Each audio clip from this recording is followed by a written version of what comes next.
Hey there, sports fans. We are back. I moved the bell for a special episode of Rob is a Podcast, Super Bowl weekend. And so we thought we'd do a sports themed episode where we are going to be talking about trying to crown who is Survivor's greatest professional athlete. And we are looking at their resumes outside of Survivor, not in the game. And here with us, what better guest could we have to talk about all of this? Of course, that he is covering all things White Sox and more over at Roundtable Sports. Here he is. It's Sam Phalen. Sam, how are you? I am fantastic. I'm so excited.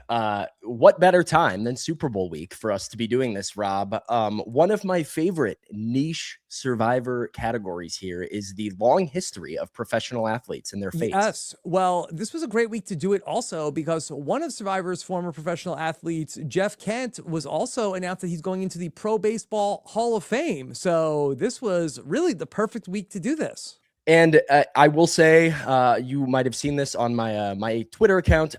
Outraged Jeff Kent wearing a Giants hat in the Hall of Fame instead of his Calabao buff, which I just think is not right. Calabao. Yeah. Calabao. So very excited. We're going to go through the list. I think we have a perfect Survivor number of 18 for our cast of characters here today. 18 Survivor professional athletes. Are there any honorable mentions, any snubs that did not make the top 18? I didn't include MMA professional, or I did include one MMA. I do not have WWE on our list, which I do not consider it to be professional sports. So this is, professional entertainment. Okay. I think Frosty, hey, he was listed as an athlete, I think, on his job, lower third. Right. Snub. I'm not sure I'd be able to find what exactly Frosty did. But parkour. That's all. That's what we know. Sure. Yes. And see, we're all about quantifiable, sports accomplishments here. So Frosty did not make the cut, but we have 18 very fun. It's an eclectic group. It's a weird group of people to see their names listed next to one another. Yep. And Rob, I will say this. I don't know exactly what goes into your criteria here. I have done a little bit of preliminary research of my own, and I think I want to weigh these people as sort of a hybrid of Survivor player plus professional athlete. And can we find some sort of common ground on hey, is there somebody who was not a great athlete, but was a great Survivor player that's picking them up? Is there somebody who maybe was really bad at Survivor, but that career's doing a lot of heavy lifting? Okay, so maybe we can look at Survivor as one data point, because I think there's going to be people who are sort of maybe washed, as the kids say, when they show up on Sure. Survivor, and so that's not really necessarily fair. And so, but maybe when they actually they actually did a bunch of things on Survivor that I think only enhance. You got to see them. This was them out of their sport, and they still dominated. Hey, Sam, if this is a hit, I feel like that maybe we come back next and do the greatest athletes from the Traders. Wow. Ryan Lochte looking really good already. Yeah. Where are Tara and Johnny? Probably right behind Ryan Lochte. Colton Underwood towards the bottom. I'll tell you that right now. Towards the bottom. Right. Okay. So we will get a kick out of every time he calls himself an NFL player, but Yeah, he did go to training camp, I think, with a team. Yes. Sure. And he told the story that there was some veteran famous football player that just speared him and ended his career. Okay, yeah, that's the classic. I don't have it top of mind. That's why Colton Underwood didn't make it on Khalil Mack or something, somebody like that. It was some real notable defensive superstar just broke him. I think you could make a case for Mama Kelsey to be really really high up on the athletes on Traders thing, just because she is half of 2 Hall of Famers. So can I tell you, Donna Kelsey is a impressive specimen in person. That she was in my car to go on the first night of the Traders, and her hands, nobody is mistaking me for going into the NFL. But her hands were twice the size of mine. Donna Kelsey, I think, could palm a basketball like nothing. Yeah, that is I mean, it's not just two NFL sons. It's tight end and center and Mhm. some pretty bad dudes, pretty Yes. and bad in a good way. Good For guys, the sure. Kelseys. For sure. Yeah, yeah. You're not taking Don't want to any be swipes. You're not Savannah over here. No, I'm not. No, the opposite. The opposite. All right. So we've had 18 names that Sam has put together, and our own Sam Moore is behind the scenes and is going to be feeding them to us one by one. Sam, later on Sunday, of course, Super Bowl 60, who you got? This is a hot take. I like the Patriots in this game. There's a Mm. lot of talk about, hey, Seattle is the better team. Well, it is the darkest timeline, so Well, sure. my question to people that think the Seahawks are the better team is why? I mean, this Patriots team, you can point to the strength of schedule and all that stuff. And yeah, yes, that's valid. They've had a pretty easy path to get there. But in terms of beating up Justin Herbert in the playoffs and then making CJ Stroud look like a first grader, I mean, that's all on that Mike Vrabel defense. And Mike Vrabel is my guy. That is covered him a while in Tennessee. Good friend of mine. Love Mike Vrabel, rooting for Wow. Mike Vrabel. And I think Mike Vrabel, this is a perfect Mike Vrabel game somehow in the Super Bowl where they're set up as an underdog. I think they have maybe the better quarterback and a defense that is going to keep this game tight. I like the Pats. Okay. All right. What are you going to do for the game? I probably just have some friends over here. I don't do big stuff for the Super Bowl because I am one of the weird people that just wants to watch the game. Yeah. So in terms of like the big parties and stuff, I usually avoid them and find a spot where I can pay attention. Okay.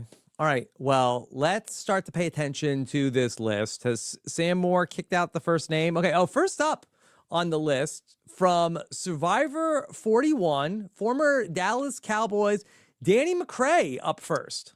And former Chicago Bear Danny McCray. Sure. All of what year was he on the Bears? 2014. It was not a great year for the Bears in 2014. That was the Mhm. Mark Trestman era. But yeah, Danny McCray gets bonus points for me. Him and spoiler alert, Alan Ball, who we'll talk about later, both played for the Bears at one point. So Okay. they both have a special place in my heart. Danny McCray, I will say secondary, right?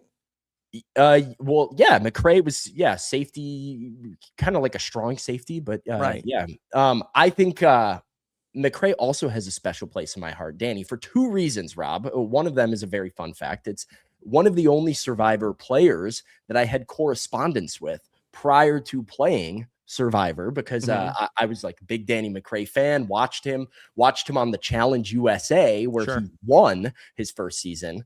And messaged him just being like, dude, you're saving the challenge, really liking the energy that you're bringing to the show. And he followed me on Twitter to follow my NFL reports and stuff before I was even a Survivor player. So big ups to Danny McCray. And I love the fact that we have a new era, and there's one other one on this list, but a new era professional athlete definitely goes against the grain of what casting is like nowadays. So love Danny McCray. Was Danny McCray in the original cast of Survivor 41? Do we have to text Zach Wertenberger? Yeah, I would have to text Zach. That's an interesting one because there was a lot of like weird holdover from that late 30s casting. Then they transitioned to I think the Jesse Tannenbaum era began with season 41, and I think he actually started before that, but they did have a whole cast of people that was going to go to the original Survivor 41 that ultimately they got put on ice. That whole, I mean, and we'll talk 39. Yeah, 39, I guess, later on.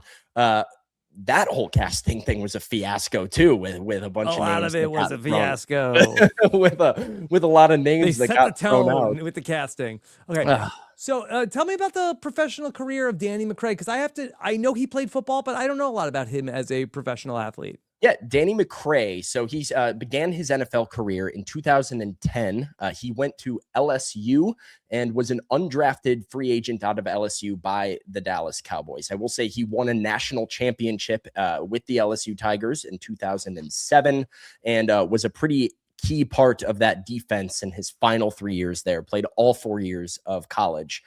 Went to the Cowboys in 2010, played 6 years in the NFL. 4 with the Cowboys, 1 with the Bears, and then back to the Cowboys for the final year of his career.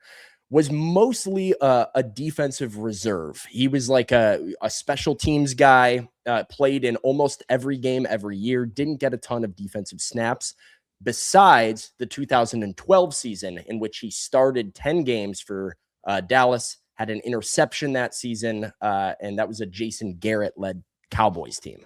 Okay. So it's a respectable NFL career. 6 years in the NFL is a good, nice, long career, but only 1 year as like a real defensive contributor. What about in college football? At LSU, was he a standout? Yeah, I mean, he was certainly he was a starter for this LSU defense that won a national title in 2007. But he also was not like a superstar, hence the undrafted status coming out. But yes, 2007 national champion, played in 52 games. He actually played in 13 games as a true freshman back in 2006, and then had 3 sacks and 2 interceptions with a career high in tackles for that 2007 national championship team. Okay, so I know you wanted to loop in the survivor accomplishments. Now, certainly in the pre-merge, he is part of a tribe that doesn't go to any tribal councils. They're even trying to throw a challenge, and they can't even do that. I don't remember him being an individual competition standout. Does he have maybe an immunity win? I think he does. I would honestly have to check that real quick. Maybe the more impressive in his reality TV career is his work on the challenge. Absolutely. And I think he really proved himself in the challenge. He did, by the way, win 1 individual immunity at the final 7 of Survivor 41, goes home at the next tribal council. And I think Danny showed a lot of chops on his Survivor season as a very capable player. While he was not tested at early tribal councils, seemed to be in control of his tribe early on, maintained that control, took over an alliance, blindsided Shan in, everybody loves Danny McRae for sticking it to Jeff after the hourglass twist. He said, "This isn't a twist, this is a lie," famously. Which it was, in fact, just a pretty deliberate lie on production's part. And then, he is part of the reason why Shan Smith is voted out in a pretty iconic final 8 boot, I believe it is in that season. Goes home at the final 6, really because maybe he mismanaged the timing of that Shan boot, and he immediately kind of gets knocked into a minority alliance, him and Deshaun, and he goes out at the final 6. But I do think had real equity with the jury had he been able to squeak out a few immunity wins and get there. And I think he proved his chops on the Challenge USA, where he was both a social force, a strategic force, and then clutched up with some big challenge wins, including the final where he beat Tyson and a handful of other very capable, and by the way, did very well on his second season of the Challenge USA too. Contested Challenge USA finale. The second one? The first one. Well, the first one, but I think Danny's the only reason why it's not like Danny's the one person who I think it was like kind of fair. The Sarah Lucina win is redacted and big asterisk on my part. That was okay, so Danny McRae, number 1 on the board, and let's see how the rest of the list shapes out around him. Love it Okay, all right, number 2, Sam Moore has given us a person from the world of auto racing. Don't call her vanilla. It's Julia Landauer. Well, I mean, we probably have to call her pretty vanilla, unfortunately, based on what, very unmemorable Survivor player. I'll say that much right now. I was actually did not recall for the longest time that she was an auto racer. And I'll be honest, Rob, the resume for auto racing is underwhelming in its own right. Julia Landauer, auto racing as a whole is a very pay-to-play type of sport. It's very like people that do it get involved at a very, very young age. Julia is no exception to that. People that get involved in it the funding must be there coming from somewhere if you are going to be wrecking and racing these $1 million boxes around. So yeah. So I don't know much about auto racing, and I don't know much about Julia Landauer's career. Was she somebody who ever reached the upper echelon of race car driving? So she has recently, very briefly, and it depends what you consider the upper echelon. I mean, one thing about racing is that there is NASCAR, as Yes. Americans are very familiar with, and there is the upper level of NASCAR, sort of the second tier minor leagues of NASCAR, which is either what they call the Xfinity Series or the Truck Series, which is truck racing. And those are the three real big ones that are hitting the super speedways and are on television. Yes. There's also like 18 different divisions all the way down of different types of racing. So most of Julia's racing career is in that. She was a go-kart racer. She was racing in the Formula, BMW, USA, whatever all this stuff is. And in terms of her upper level stuff, she did appear in 9 races in the NASCAR Canada Series and was in the NASCAR O'Reilly Auto Parts Series, which is O'Reilly Auto Parts. Yeah, got to finish it. Yo! And she did a couple of races in that Auto Parts Series. So basically, that second tier of NASCAR, she has made occasional appearances in as sort of a fill-in, but has never been a full-time driver in that series. Sam, let me ask you: is auto racing co-ed? It is. It is. Yeah. Look at that. Look at that. There's not a lot of sports where it's just like we should look to auto racing here. It's like a UFC. There's no like co-ed UFC. No. Yeah. I mean, auto racing. WNBA, LPGA. I mean, Danica Patrick, very famous, is like the most famous female driver, mainly because Danica Patrick is one of the only female drivers to appear at the highest level of NASCAR, of NASCAR Cup Series, which is the very top.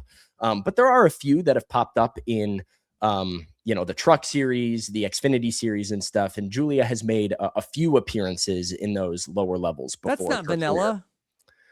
That is certainly not. I struggle with NASCAR because NASCAR, I know you said you don't know much about it, Rob. NASCAR is so much about the ride more than it is about the driver so often. And that is what I struggle with a lot of. The people who are the best are always the best. And it's usually because they have the best car with the most money and the best sponsors. And so how much is the achievement or possibly what's holding her back just being on not on a better ride? Should we GoFundMe to get Julia Landauer the best car money can buy? Sure. Maybe if there was another world where Survivor Karamoan went a little bit different for Julia. Yes, if she won $1 million instead of Cochran, then maybe she could have had the best car. Now, is she retired from the auto racing? The most recent thing I could find was from 2022, and that's when she appeared in the O'Reilly series. And that was kind of the most recent log when she was in the Xfinity series at New Hampshire Motor Speedway in October of 2022. So I don't know if it's an official retirement. How many championships does she have? Certainly 0 at the. Did she ever win a race? Not at the upper levels. She she has 2 races in this Xfinity series, which her best finish was 66th, unfortunately. 66th. Her best finish out of how many? I don't know. I would imagine it's close to 66 because I've never heard of a race with that many. Yeah, I feel like you could show up and get 66th. Well, I think that's kind of the idea. Probably not me, but maybe you. This is the very this is in the weeds of what auto racing is like, but there's plenty of cars that actually don't finish the race and are not designed to finish the race because they don't have so maybe sponsors. She had like a crash or something. Yeah, or it was like you could be running the race and be on a non-sponsored car and you just kind of have to like go to the back and be a lap car, but you're just like running laps to gain some money or whatever and up your funding. So she does have a championship of what they call the Motor Mile Speedway Limited Late Mile back in 2015. All right, that's pretty good. Yeah, I don't know what this is, but hey, she's got it. She's listed as a current. If she has a ring, well, Danny McRae has a challenge championship. So, I would again, I would put her below Danny McRae for the sense that I think it is significantly harder to make the NFL and spend 6 seasons in the NFL than it would be to finish 66th in a race. Okay. Is her family into the auto racing, or we just have no idea? I believe so. That's typically how it goes. I mean, at the age of 10, it says that she was racing go-karts, and that was kind of like what got her started in it. But it is usually a family business that gets people in the auto racing industry. Okay. Let's talk about the third name that Sam has kicked out, and it is Gary Hawkins, aka Gary Hogeboom from Survivor Guatemala. Gary Hogeboom, Gary Hawkins, NFL QB, yes. And I'm going to start this off, Rob, by saying Gary's going to get bonus points from me.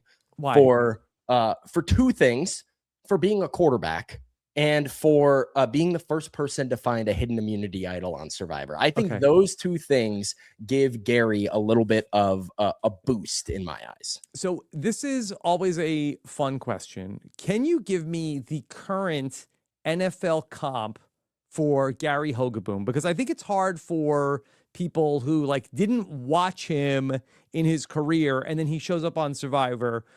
What would this be like if 10 years from now this quarterback was just on Survivor? Anyway, it's probably like 20 years after he played 15 Survivor. to 20 years. Davis Mills. Oh, Davis Mills. I feel like Gary. Can I tell you something that's inappropriate? Sure. My son calls him Davis Longneck Mills. Oh, no, he does not. That's like Dominic. That's body shaming. Don't be doing that. He's like, I think Longneck Mills is coming into the game. We lost Mike Glennon, and somebody had to replace him as being the signature neck in the NFL. And Davis Mills took up that mantle pretty well. Not today, neck. So Gary Hogeboom, I don't know if he's got as noticeable of a neck, but he does have a very similar career to Davis Mills. He came into the NFL. I wouldn't mind if the Jets traded for Davis Mills. It would be fine. It would be fine. I think a lot of people in the playoff game a couple of weeks ago, like, hey, why don't we check out what Davis Mills has? I think why don't we give Longneck a shot? I think you can do better than Davis Mills, but Davis Mills has done well for himself to stick in the league. And I will say the same thing about Gary, who played 9 NFL seasons. He was drafted in the 5th round of the 1980 NFL draft. He went to Central Michigan, so he was a small school guy. Famously went to Central Michigan. Yep, there you go. Big plot point. 5th round pick in 1980 by the Dallas Cowboys. And I will say, hey, I was not around for 1970s college football to know exactly what it looked like. And say what you want about the Dallas Cowboys, but there's no better team in the NFL at finding Survivor players. No, I do think they lead the league in all-time Survivor alumni. That much coaches, that much is sure. I went back and I looked at Central Michigan, Gary Hogeboom. He threw 3,000 yards and 19 touchdowns, 19 interceptions over 4 years. His best year, he threw 9 touchdowns for Central Michigan. I don't know how he got drafted. Yeah, but the Cowboys did draft him. And then wasn't the story that Danny Boatwright visited like the Central Michigan University Hall of Fame and saw? Yeah. And saw that, like, is that sounding a little odd? It certainly is. What a pull by Danny Boatwright. Yeah, Danny Boatwright knows ball, but she knows. I mean, I don't know. That would be the real question, Rob. If you went on Survivor 15, 20 years Did she report on Central Michigan University for Roundtable Sports? She did not, but hey, Danny Boatwright could, because I do think she has that ball knower credential.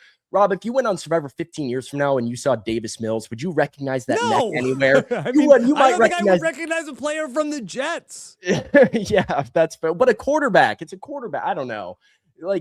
He played 9 years, 4 years in if Dallas. Zach Wilson showed up 15 years from now, I mean, unfortunately, That actually might be a decent comp he's got too. a very memorable face. Yeah, well, that might be a decent comparison too. Is just somebody who's like he's a backup for a while. Gary was a backup for 4 years, played in 13 games, but hardly ever threw a pass for his first 4 seasons with the Cowboys.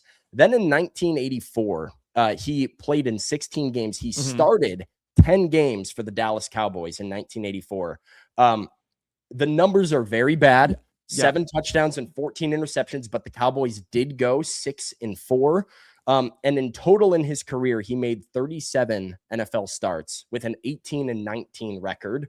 So thus the Davis Mills comparisons for me is a guy who, hey, 49 touchdowns to 60 interceptions is not a very good career. But he was kind of one of those backups that you could tread water with if he was having to step in and start a few games here and there. Okay. So Gary Hogeboom comes back for Survivor Guatemala. And so as a quarterback, I mean, from positional need, do we put him ahead of Danny McRae? So I believe I had on my rankings, I did have Gary Hogeboom above Danny McRae in terms of athlete status and athletic career. My composite rankings had Danny with a very slight edge to Gary because I do think Danny was a bit of a better player than Gary was on Survivor Guatemala. But I think this is close, and I'm okay with either way here. So did Gary win any individual immunity challenges? I can pull that up. He found the idol, we know. How was he? I want to say no, but because he was on, there was some good challenge beasts on his season. I feel like he actually did. Yeah, he did. The tribal council that Jamie goes home right after the merge, I believe he wins individual immunity and then uses the idol at the next tribal council. But he's older too. Like, what age does he show up on Survivor? He's got to be in his late 40s, right? Survivor, he is. Well, let's see. He was 67 now. And do they have it listed here somewhere? So 67 now. And that was on like 18 years ago. He's around 50. Yeah. I mean, he's a 50-year-old guy winning an immunity challenge. But he wasn't washed. Here's the other thing that you could argue with Gary is, does he do better at Survivor if the idol has its modern mechanic the first time it shows up? Because if I remember correctly, Rob, this is the idol, you have to play it before the votes are cast, right? In Survivor Guatemala? I believe that that's the case. That could be completely wrong. Yeah, but they couldn't vote for him. And basically, it's basically like giving yourself individual immunity, but you can't really like surprise people and make a big move with the idol, or dangle it and get yourself right. I don't think that Gary Hogeboom was necessarily going to like invent advanced. He wasn't going to risk it on it. Yeah. Gary Hogeboom wasn't going to do theatrics with the idol. I don't think so. Probably not. Where do you want to go? I'll go with you here. Do you want to go above or below? You're the expert here, but I mean, to me, I feel like that to start, I mean, he was drafted, right? He was drafted, which Danny was not, in the 5th round. 5th round draft pick. He a little bit longer of a career. Started how many games? 37 starts. I mean, I think he has more career starts than Danny McRae. Danny McRae won the challenge, but there was no challenge when Gary Hogeboom was a younger man. If we're going to put him kind of in the same bucket in terms of like Survivor status, I do think then Gary gets the edge with his NFL career, and his quarterback status is also a bonus point. Okay. All right. So Gary Hogeboom is the leader in the clubhouse. There we go. Then Danny McRae, then Julia Landauer. Wow, this is bringing up the rear. Wow, she's not going to finish 66th place. So. I can tell you she'll do better than that. But yes, guaranteed. All right, next up, sticking with the NFL, Survivor loves NFL players. Okay, we've got Steve Wright from Survivor Redemption Island, season 22. Steve Wright, Survivor Redemption Island, probably best known for one, knocking out Russell Hantz with the idea to throw an immunity challenge to finally slay Russell Hantz and get him voted out of American Survivor. I hate Steve Wright. And then he's Steve wrong, if you ask me. Oh, is that your that's your Hantz impression? I feel like you're being way too I can make out what you're legible in that a little bit. Nowadays the Steve Instagram Wright. If Steve's right, I want to be wrong. You have the bottom tier. I wonder how much of worst athlete.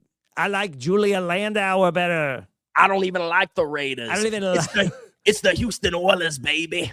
It's the that's got to be in this. Yeah, what teams did Steve Wright play for? He too was in fact the Dallas Cowboy. Oh my God! But there was a Los Angeles team also, right? Yeah, was he a Raider? He was Dallas. He was Baltimore and Indianapolis. Most of his career was with the Raiders from 1987 to 1992. That's really where he was at his best during his NFL career. So a long NFL career. Very long. He played 10 years and had 2 years where he was not in the, did not make a team, but it was probably on a practice squad somewhere in 85 and 86. Did he go to a Pro Bowl? He did not go to any Pro Bowls. However, did he play a playoff game? Oh, I would imagine so. Yes, he did. He was, let's see. He played quite a few for the Cowboys, actually. Played in 8 playoff games for 5 for Dallas, 3 for the Raiders in the 80s and 90s. In the 80s, 90s. Okay. But he wasn't on the Cowboys teams that won a Super Bowl. He was not. The best Cowboys team he was on lost in the NFC Championship game in 1983 to Washington. Okay. So but he was a tackle, which, I know is less, it's less popular than a quarterback, but certainly very valuable as a left tackle and a right tackle. And he did start 67 NFL games, spent 2 full seasons with the Raiders in back-to-back years as their starting right tackle in 1990 and 1991. So this was a player that played in 10 seasons. Pretty good. 129 games played. Whose blind side did he protect? Did he ever have Gary Hogeboom's blind side? I doubt it. That would be something, right? If these 1981 Cowboys. He went from protecting the blind side to giving or getting many blind sides. Dealing out blind side. He ever administered a blind side in Survivor. Maybe to Matt Elrod. I guess maybe to Russell, right? I mean, Russell should have known it was coming. I think he was. Everybody should have known. I saw it coming. Mike Pagel was his quarterback with Indianapolis, and then he was with Jay Schroeder with the Raiders. Okay. So no real. Not familiar with the work of Jay Schroeder. Neither am I will be honest. And if you're a big fan of approximate value, the only Schroeder I care about was on the Peanuts. if you're a big fan of played the piano and it was beautiful. We also have not even gotten into which we don't need to because to avoid controversy or whatever. But Steve Wright also famously feuded with Philip Shepard in one of the all-time Survivor blow-ups. Sure. Well. That's a different podcast. I do think so far Steve Wright is our best pro athlete. Wow. Okay. I think he might be worse than both Danny and Gary in terms of Survivor status. But I think if we are looking only at his athletic career, 10 years and 12 years in the league in total as a tackle is peak.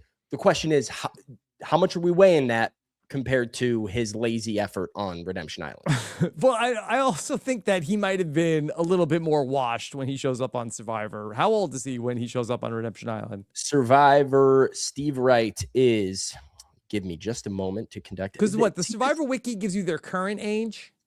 Right on there. He is 66 right now. So he was 51 when he played for Redemption Island on Zapatera. Yeah.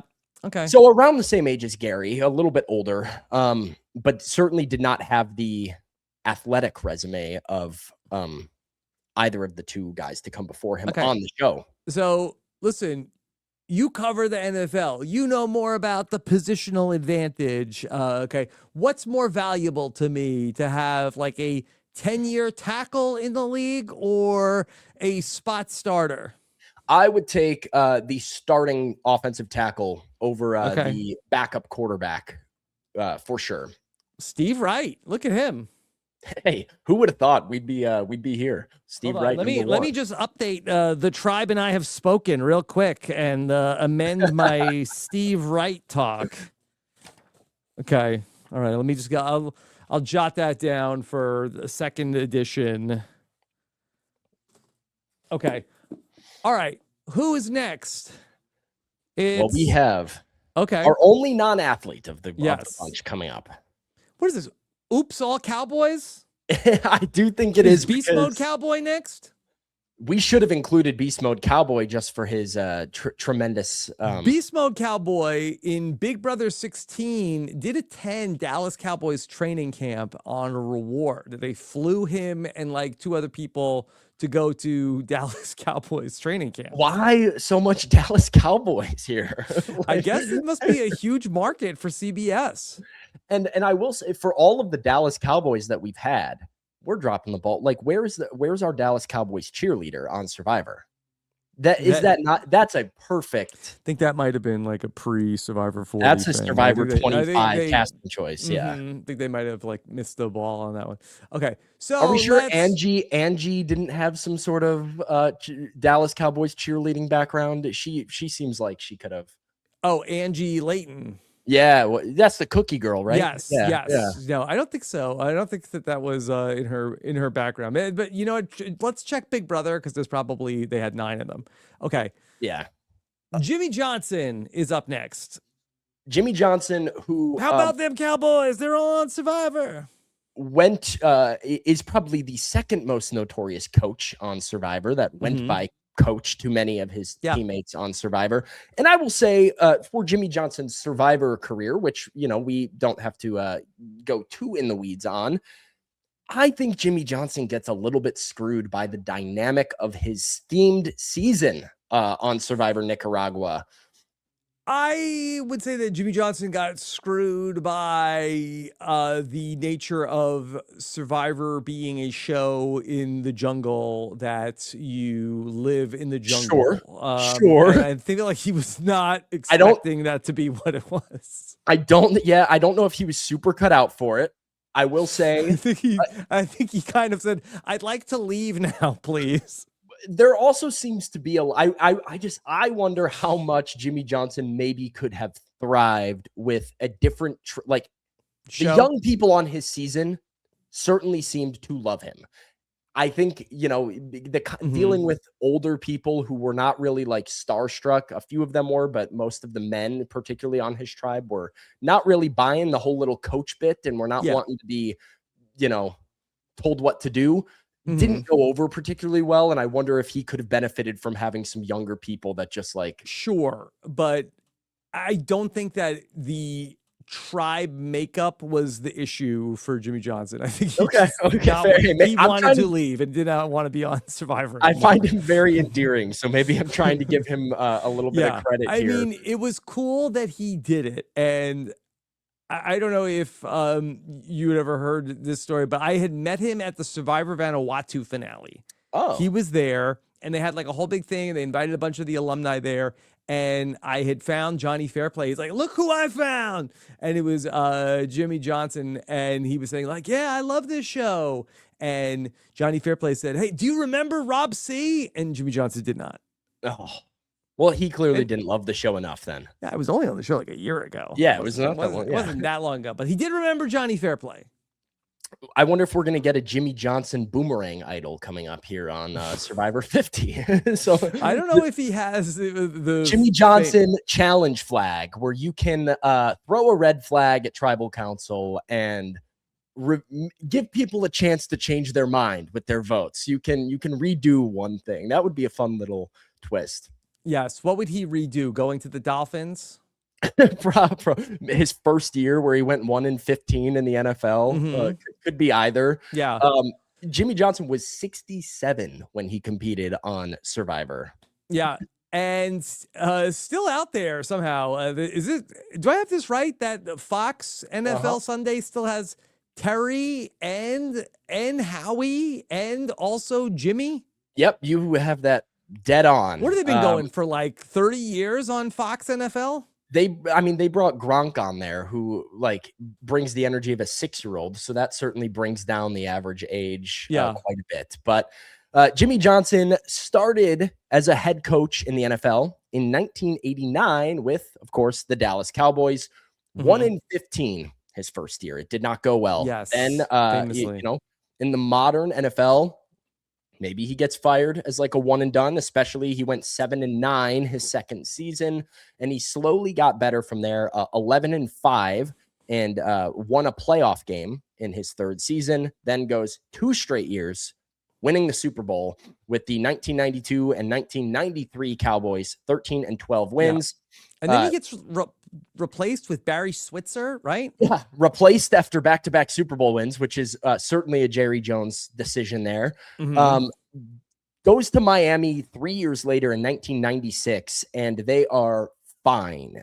He had a record of 36-28 with the Dolphins. They never had he got a boat that was called 3 Rings because he was named the boat after his future ring with the Miami Dolphins. And what did he do with that boat after he retired from coaching without that 3rd ring?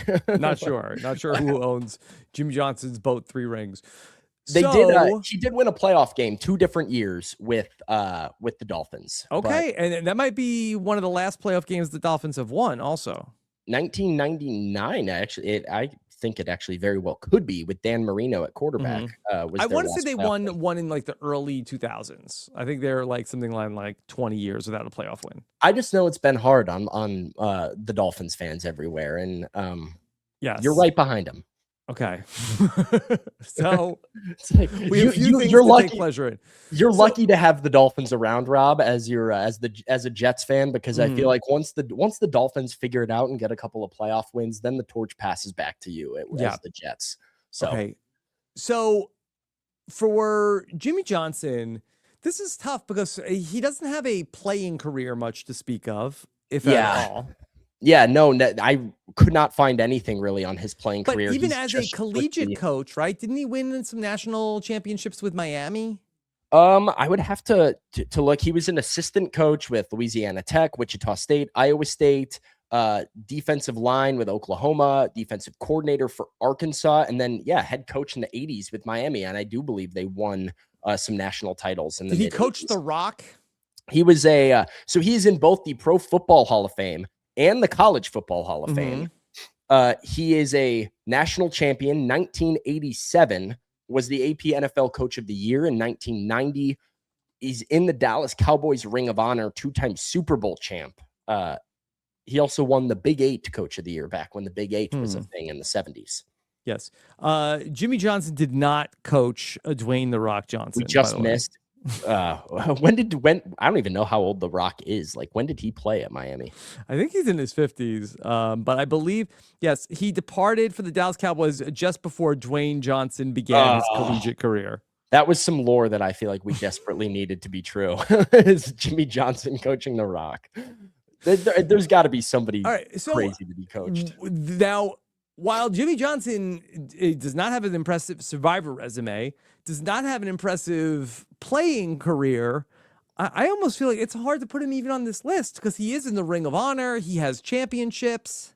I don't know what to do with him, and I didn't know what to do with him in my personal rankings because I don't want to take away from the difficulty that is athletic achievement of some of these other athletes on the list. I almost feel like we should take him off the list. I think he should be an honorable mention because we could just put him at the bottom and give Julia Landauer like some, hey, you're not bump up her average placement. But I think there will be it's a list of pro athletes, and like if this was the general manager, Like if David Sampson, I just watched a whole documentary about is David Sampson on the list? He's not. You're right, and I should have thought of David Sampson to put him on the list. So we can take Jimmy Johnson off. I think we take Jimmy Johnson off. I know that maybe there's some other person that we find to round it back out to 18, but it was notable to talk about Jimmy Johnson. But I think that we should move. I don't think we could place him because his accomplishments would be number one, but he should not be the greatest professional athlete ever on Survivor.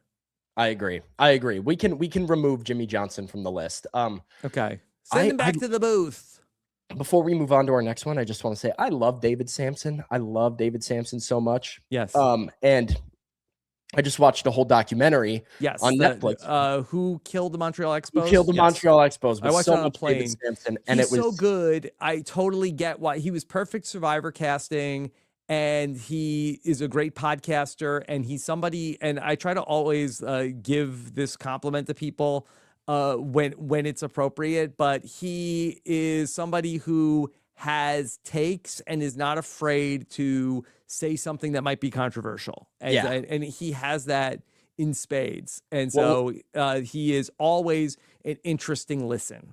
Let me give David Sampson just one little good PR pump because he doesn't get a ton of it, I will say. And so when I was in college studying for my sports media degree, I had an assignment, I believe my sophomore year of college. I was taking a night class, and my professor said that we needed to do a long meeting and try to just gain a mentor of some kind, of somebody who is where you want to be. That was kind of the idea of this, is find somebody in the world that has had a career that, mocks what you would like to do.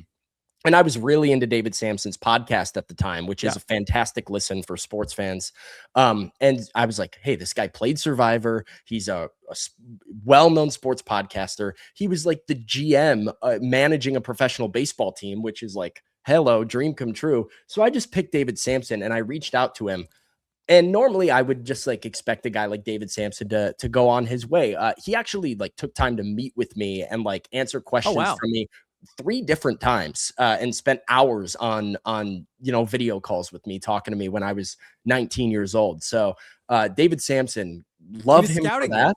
Yeah. Look at him, being selfless with his time. Yeah. All right. So let's go now to Crystal Cox, Olympian. Now, are you going to watch any Olympics coming up? I am. Here's my issue with the Olympics that I will say, because I love the Olympics. Watching, I don't know what's the issue you won't say with the Olympics. Here you go. I don't appreciate the fact that I don't know when things are. I feel like I watch the Olympics and I turn on the broadcast on NBC or whatever, and it's just kind of a bunch of slop most of the time. And it's but it's like these 90-second intervals of we're getting the real race that I want to see is, it's on for 90 seconds at a particular time, and you have to be watching right then to get something. And it's not live. They know when they're going to be going to things, and you don't know, wait, are they doing the thing now? What's happening? So I much more enjoy, I remember watching just the Michael Phelps Olympics and how it was must see live. You have to tune in for every Phelps race. But now I think I probably watch more YouTube highlights than I do actually watch the live Olympics themselves. Okay. Crystal Cox, she was a former Olympian, I believe, a former gold medalist. Former Olympic gold medalist is correct. She won in the relay. I believe it was the 4x400 relay for Crystal Cox at the, pull it up real quick. Yeah, the 2004 Athens Summer Olympics, 4x400 women's relay, but was later, of course, stripped of her gold medal after she admitted to doping during those Olympics. So she was on performance-enhancing drugs. So I don't really know the story. So then many years later, because then she did Survivor. So she wins the gold medal in 2004, correct? Correct. And then Survivor Gabon is on television in what, 2008? Yeah, it would be, right around then. And then at some point after, in between that? It's January of 2010.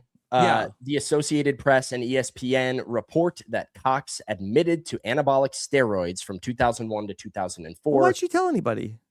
That was the weird thing to me is like, we've seen this with baseball, with steroid people. Yeah. And, it's like, hey, some guys failed the test and got caught. I don't remember anybody just being like, by the way, Yeah. you remember my greatest life accomplishment? I just got to say, I feel a little bit bad. I took steroids.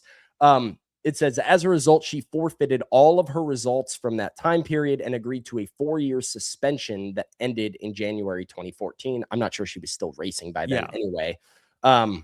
In 2013, both the IAAF and the International Olympic Committee announced that the American squad, except for Crystal Cox, would be allowed to retain their gold medals. So what?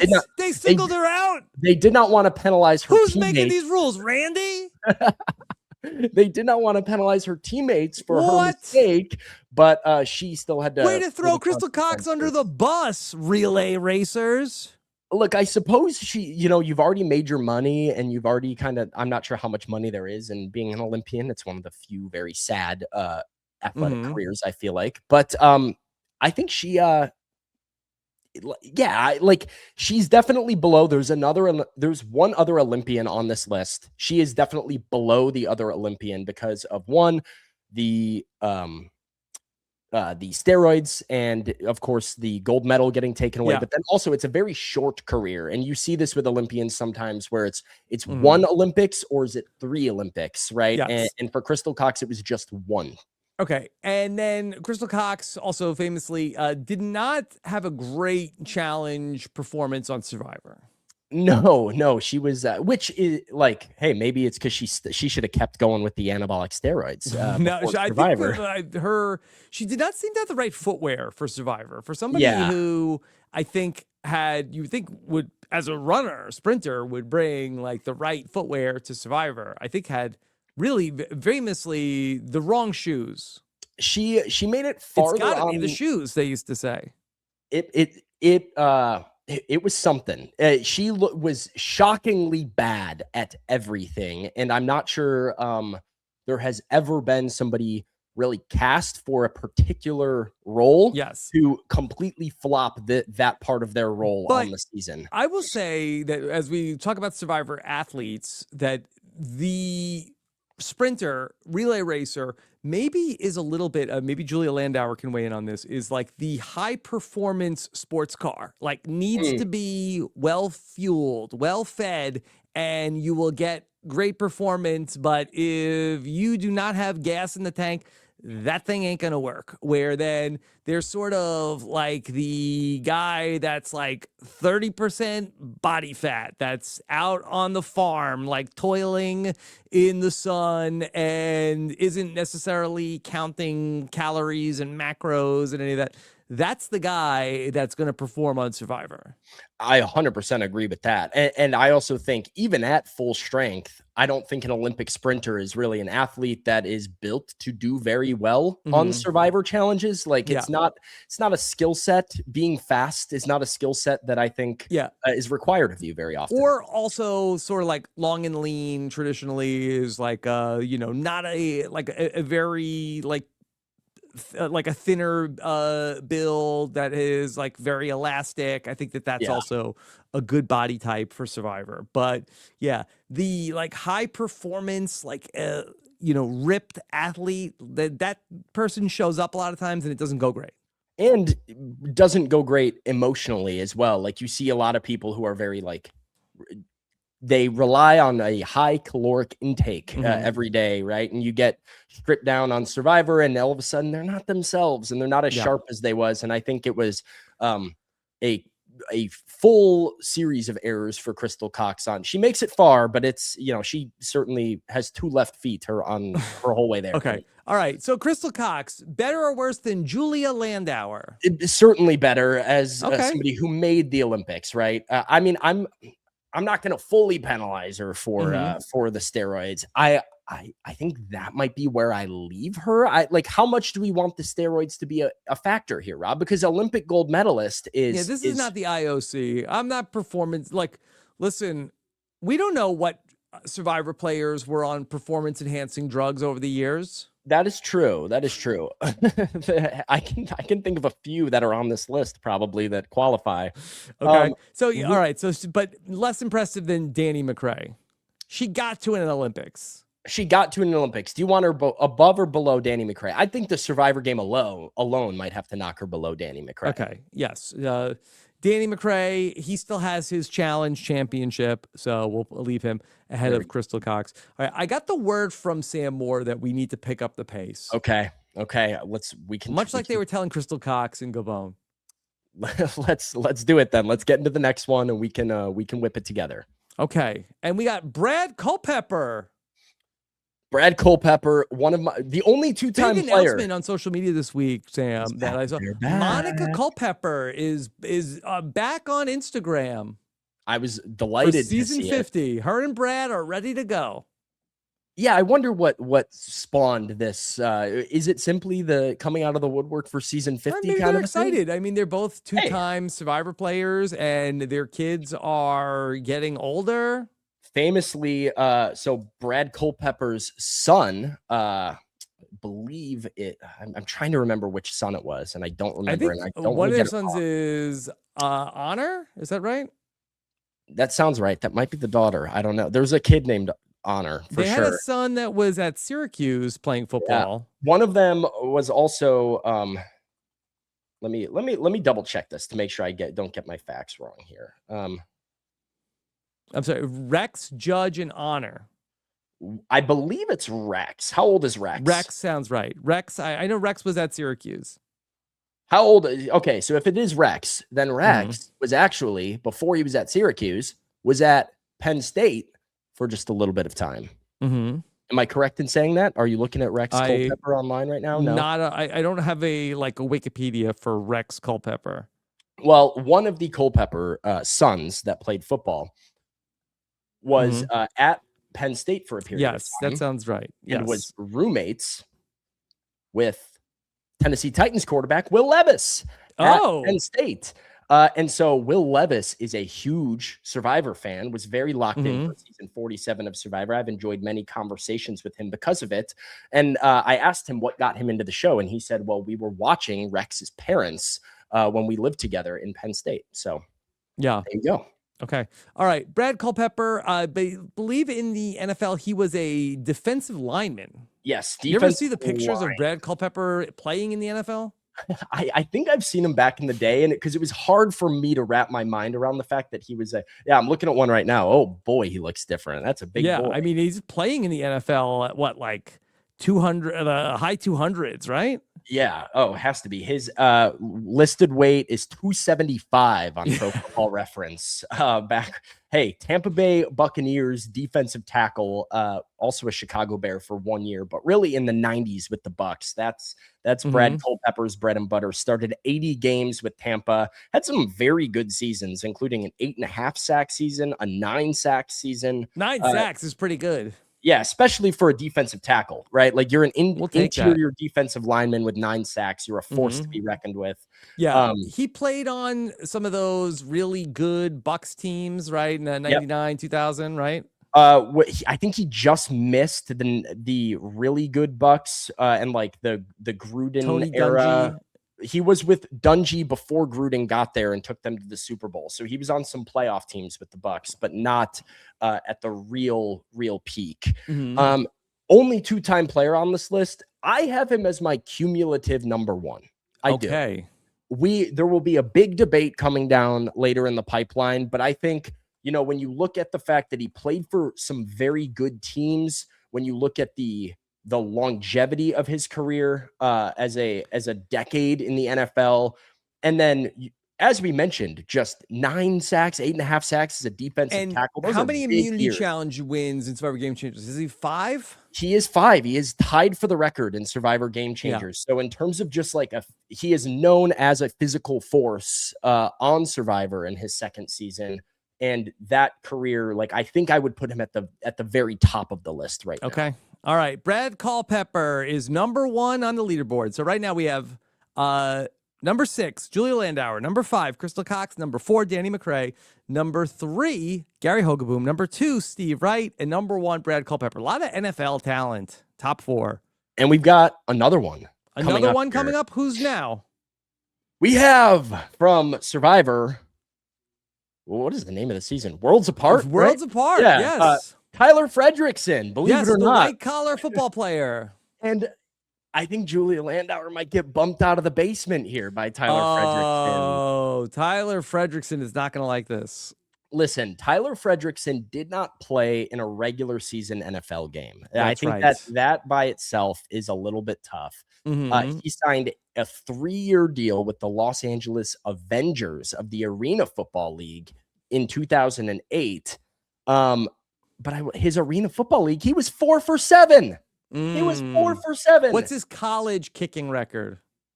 College was his like claim to fame when he was on Survivor, because he played for Cal he made a game-winning field goal against number 3 USC, and that was like a big thing. That's pretty good. But he was actually mostly, and this is not going to help his case at all, he was a punter in college, mostly a punter. He went 54 for 54 on extra points his senior year at Cal, but he was 15 of 30 kicking field goals. He missed 15 field goals 50%. the only year that he actually kicked. But isn't punting the more relevant Survivor skill set? There's a lot of like, hey, should I it's 4th and long. Should I go for it? Like, no, I'm going to punt. We'll punt. I mean, you could say it's, how often do you go for the touchdown versus just take the points, right? And half the time Tyler Frederickson, let me just, let me just go with the majority here, and then we'll come back and play defense. The poor Cal Golden Bears were trying to settle for 3 points 15 times, and he let them down. Did he have any notable college teammates? Oh, I'm possibly. I mean, how many guys have, gone to Cal? So 2003, he did play with Aaron Rodgers. Yes. Okay. Yeah. That was a shot in the dark, but we hit it, baby. I mean, that Kyle Bowler, if you remember Kyle Bowler at all, was his with the Ravens, right? Yep. And then 1 year of Aaron Rodgers in 2003. See if they had anybody. Jeff MacArthur was a big time receiver for them that year.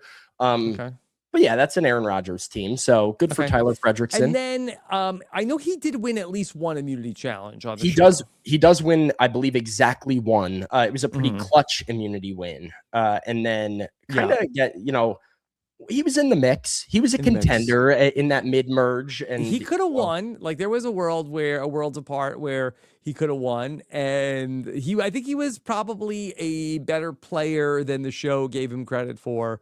But all right, so you think he's below Julia Landauer?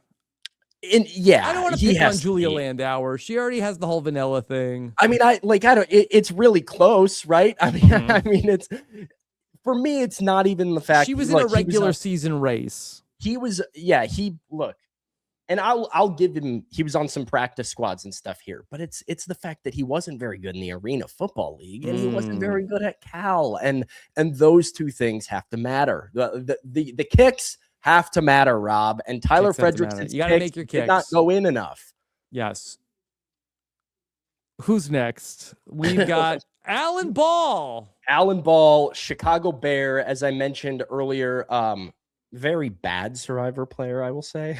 Like, probably one of the hero. How dare you? I put people Alan Ball is a hero. He was a hero in title, at least, and was in one of these tiers of players who I think like pretty actively shot themselves in the foot quite a few times on his season, and dodged more bullets than he should have. He famously got naked because he was asked to submit to a strip search by JP Hilsebeck.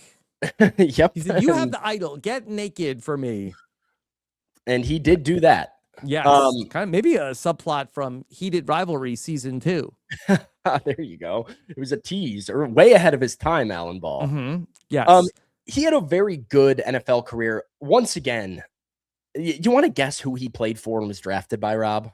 So I did open his Wikipedia. So yeah, I mean, he was drafted by the Dallas Cowboys. They find these future Survivor players. Maybe did Lynn Spillman work in the casting department? I call it the casting department. Is scouting the same as casting, Sam? Surely, right? Yeah, you see potential. Do an interview. They look at your tape. Like, can Adam Klein help somebody get drafted? And then sometimes you come back and then you're just like, you know what? I got that one. Like, didn't get that one wrong. I thought there was potential there. And, I'm kicking myself for that one when you lay out a dud of a cast. Possibly. Yeah, maybe. The NFL draft is coming up. I'll help you get drafted. How many of those little popsicle things do you have, Rob? Probably in the neighborhood of 40. You've got them all over, ready to go. I mean, you're pulling out.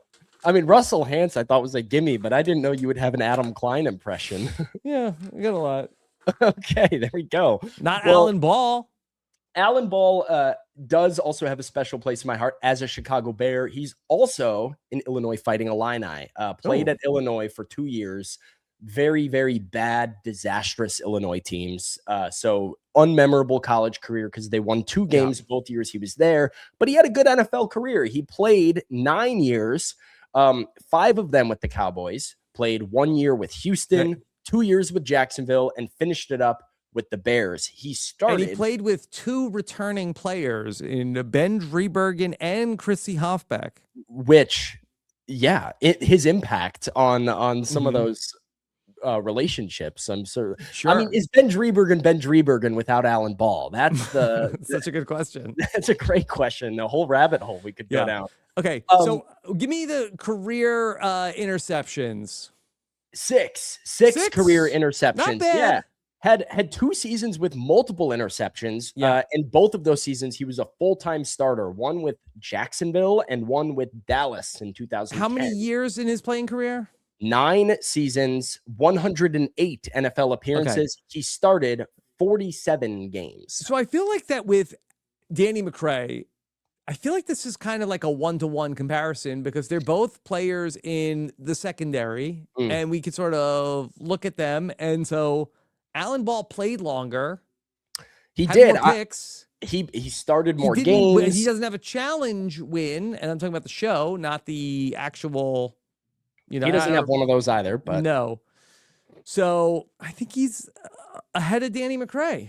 He has to be. Gary Hogeboom. He won 2, so he did win 2 playoff games, one with Dallas and one with the Houston Texans. So he appeared in 2 different playoffs as a starter. Wow. And he had an impact in both of those postseasons. Is he better than Gary Hogeboom? That is a great question. I think this is going to have to be. This is the spot that he goes in. The question is he above or below Mr. Hawkins? Mm-hmm. I would say, I think he is. I think he's better. I think he's a little bit better. Okay. When was he drafted? He was drafted in the 7th round in the 2007 draft. Part of that could be because his college team was very bad. Adam Klein could have got him drafted in the 6th round. Right. Yeah. You doing. Adam Klein really should pivot his services to be like, hey, before the combine, all these teams are going to meet with all these players. Like they're going to be on Zoom interviews. Adam Klein has like a whole other business revenue stream just waiting. If you look at some of those, like the in-season Hard Knocks, where you like look at the questions these guys are getting asked at the combine and whatnot, it is the most like corny, annoying little like interview ever. And a little bit of prep with a guy like Adam Klein would go a long way. It helped him so much. Come on. Okay. Yeah, the real question here, he was definitely a better player in the NFL than Gary Hogeboom was. Gary Hogeboom being a quarterback probably was more valuable to his team, but I don't know what we want to weigh here. Does the position matter that much to give Gary? I think let's look at the body of work. So, okay, I'll put Alan Ball. Alan Ball is going to be number 3 on the list right now, right behind Steve Wright, but not as good as Steve Wright. No, not as good. Steve Wright had a longer career. Started more games, more premium position. So I like that for. Do we want to look at career earnings? No, inflation. Is that on Wikipedia? It's on the internet. I can find that. Here we go. Alan Ball. I'll get that. Why don't you take us to the next one? I'll get you the career earnings. Alan Ball. I know we have to like weigh it against inflation, but I think that's telling us something. Alan Ball made $7.7 million. Wow. In his career. That's not bad at all. That is not bad at all. Okay. Got a $3 million contract with the Bears his final year. Okay, pretty good. All right. So we got another NFL player, Brandon Cottom. Brandon Cottom, yes. And off the top of my head, I don't recall. He was a tight end, correct? I think he's listed as a fullback. He might have been a college tight end. Okay. And then transitioned to fullback in the NFL. Yeah. If that's correct. Okay. All right. Or no, he was a running back at Purdue. But was kind of like a reserve running back, block first, power back guy. Power back. And then played in the NFL. Another guy that did not play in regular season NFL games, but spent 2 years with the Seattle Seahawks as a fullback. Okay. And do you think that he's having a big Super Bowl party this weekend? I would imagine he's a pretty big Seahawks fan, right? Like he only played for the Seahawks. It was his only NFL stint. And so he's a Philly guy. So he's probably an Eagles fan at heart, but does he have any NFL touchdowns? Let me see if he did one maybe in the preseason at some point. Let's see. He was signed and waived and on injured reserve. Looks like he just mainly spent time on the practice squad. What years was he on the Seahawks? So it is the 2015-2016 Seahawks, which I do believe were some very good teams, if not their Russell Super Bowl Wilson era, Pete Carroll era. Yeah. So this is the Russell Wilson licking their wounds from the last Patriots Super Bowl. Well, the 2015. So this is the 2015 and 2016 Seahawks. Both teams made the playoffs. Yes. Neither team made the Super Bowl. This is right after their Super Bowl. Right after that. Okay. And any NFL action in regular season play? Not for Brandon Cottom, no. Okay. I think we're in the Tyler Frederickson territory here. I think he's stuck in the NFL a little bit more, like actually on a practice squad. Yeah. And I'm sure he did a good job as a fullback. It's hard to break into the league as a fullback. So I would put him right above Tyler Frederickson. But worse than Julia Landauer? Ooh, I forgot we had Julia Landauer in there.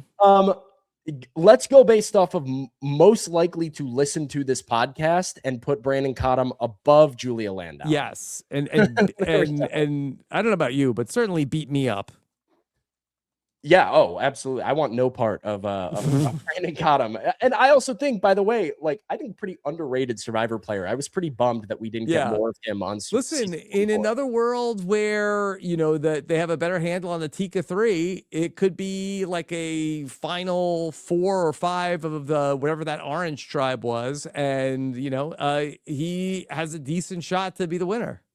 Rest in peace to Maddie Pamela, but one of the best premieres of the new era as well with the idol play. I mean, that's certainly, I don't know if we've ever seen that before. So an idol played at the first tribal council and correctly from Brandon. So credit to him. Yeah. All right. Another NFL player, Grant Matos. There's a lot, and Grant Matos was wide receiver, correct? Yes, he was, and he did play in the NFL in regular season games. He did not catch a pass, but he did play in games. What team did he play on? He played for the San Diego Chargers in 2003. He was a college receiver at USC. Yeah. So is Drew Brees the quarterback there in 2003? 2003 Chargers. It would have been, they went 4-12 with Marty Schottenheimer, but Drew Brees was the quarterback. Yes. And did Drew Brees also go to Purdue? And did he know? Is he friends with Brandon Cottom at the alumni events? Probably not. I don't know if the same alumni newsletter. Yes, but Drew Brees, Doug Flutie, the two quarterbacks for Grant Matos. Well, the Chargers had Drew Brees, and they drafted Phillip Rivers actually, they drafted Eli Manning, and then that was a whole thing, maybe foreshadowing for next year when the Jets have the number 1 pick. And he said, I'm not going to the Chargers. And then had to get traded. Phillip Rivers and the Giants made a trade back then. I'll say this too about Grant. So this is from 2003 when he was at University of Southern California. They won the Orange Bowl, and he was receiving high praise from teammate Carson Palmer. Future NFL star QB said of Matos, having a guy like Grant come in has been great. He's really going to set the tone for the rest of the receivers. Went to the NFL. He set the tone on Ometepe until we got rid of him. I mean, Grant, I also think probably maybe in the Tyler Frederickson boat I of would say we took him for granted. maybe a better player than he got credit for with a pretty skewed Redemption Island edit, but certainly I was shocked. I watched back Redemption Island not all that long ago, and seeing how very genuinely worried about Grant Boston Rob was. He was terrified about losing to Listen, Grant. Boston Rob was like, "Hey, I lost to a bitter jury, and then married the winner of the season." The last thing he wanted to do was to sit at the end of the game where anybody could have said, "You know what? Like, I'm jaded against Rob. I have to. Yeah. I give Grant the win. Sure, he's a likable guy." So Grant did earn his spot on the 2003 Chargers with impressive training camp performances. Broke camp with the team, which was a big success story at the time. He played in 6 regular season games, did not catch a pass, but was a special teams guy for the Chargers that season. He lasted 2 years with the Chargers, 4 years in the league overall. The last 2 years were spent with Denver and the Tennessee Titans on a practice squad. I reached out to a contact of mine, a friend of mine, who is the man for all things Tennessee Titans. Titans fans will know Paul Kaharski very well as a Hall of Fame voter, notorious NFL writer. I asked him, what can you tell me about Grant Matos and his career with the Tennessee Titans? He said, and I quote, I recall that Grant Matos was on the Titans practice squad at one time. End of quote. So that about sums up his NFL career. Yes. And I also recall Grant Matos was on the television program Survivor at one time. Yep. And they went just about the same, where he was there. He sure was. Redemption Island is a bit like the practice squad of the Survivor season. Sure. It's like they're there. We call them in when we need them, but they're not really part of the main thing. Yeah, it's like if you took, Peyton Manning and then put him on the practice squad and then was like, well, this guy's really kicking the butt of these practice squatters. Like this is impressive stuff. Bring him back. Yeah. Yeah. Okay. Do it. All right. So I think this one is pretty easy to slot. Okay. I agree. He played in an NFL game, so I think he's already passed the Brandon Cottom line. The question is he better or worse than Crystal Cox? I would put him below Crystal Cox and put him. I think he's right. He's above that, Because NFL at one point threshold. in time, somebody said, Crystal Cox, you are the best at something. She was, gold medal, stood up there, best in the world. So I would put him below Crystal Cox, but I think he's easily right above Brandon Cottom. Okay. All right. Let's keep going. John Rocker. Here we go. Why? That one took you by surprise. I forgot about John Rocker. Was going to be on this list. He was on the list. John Rocker, former Atlanta Brave.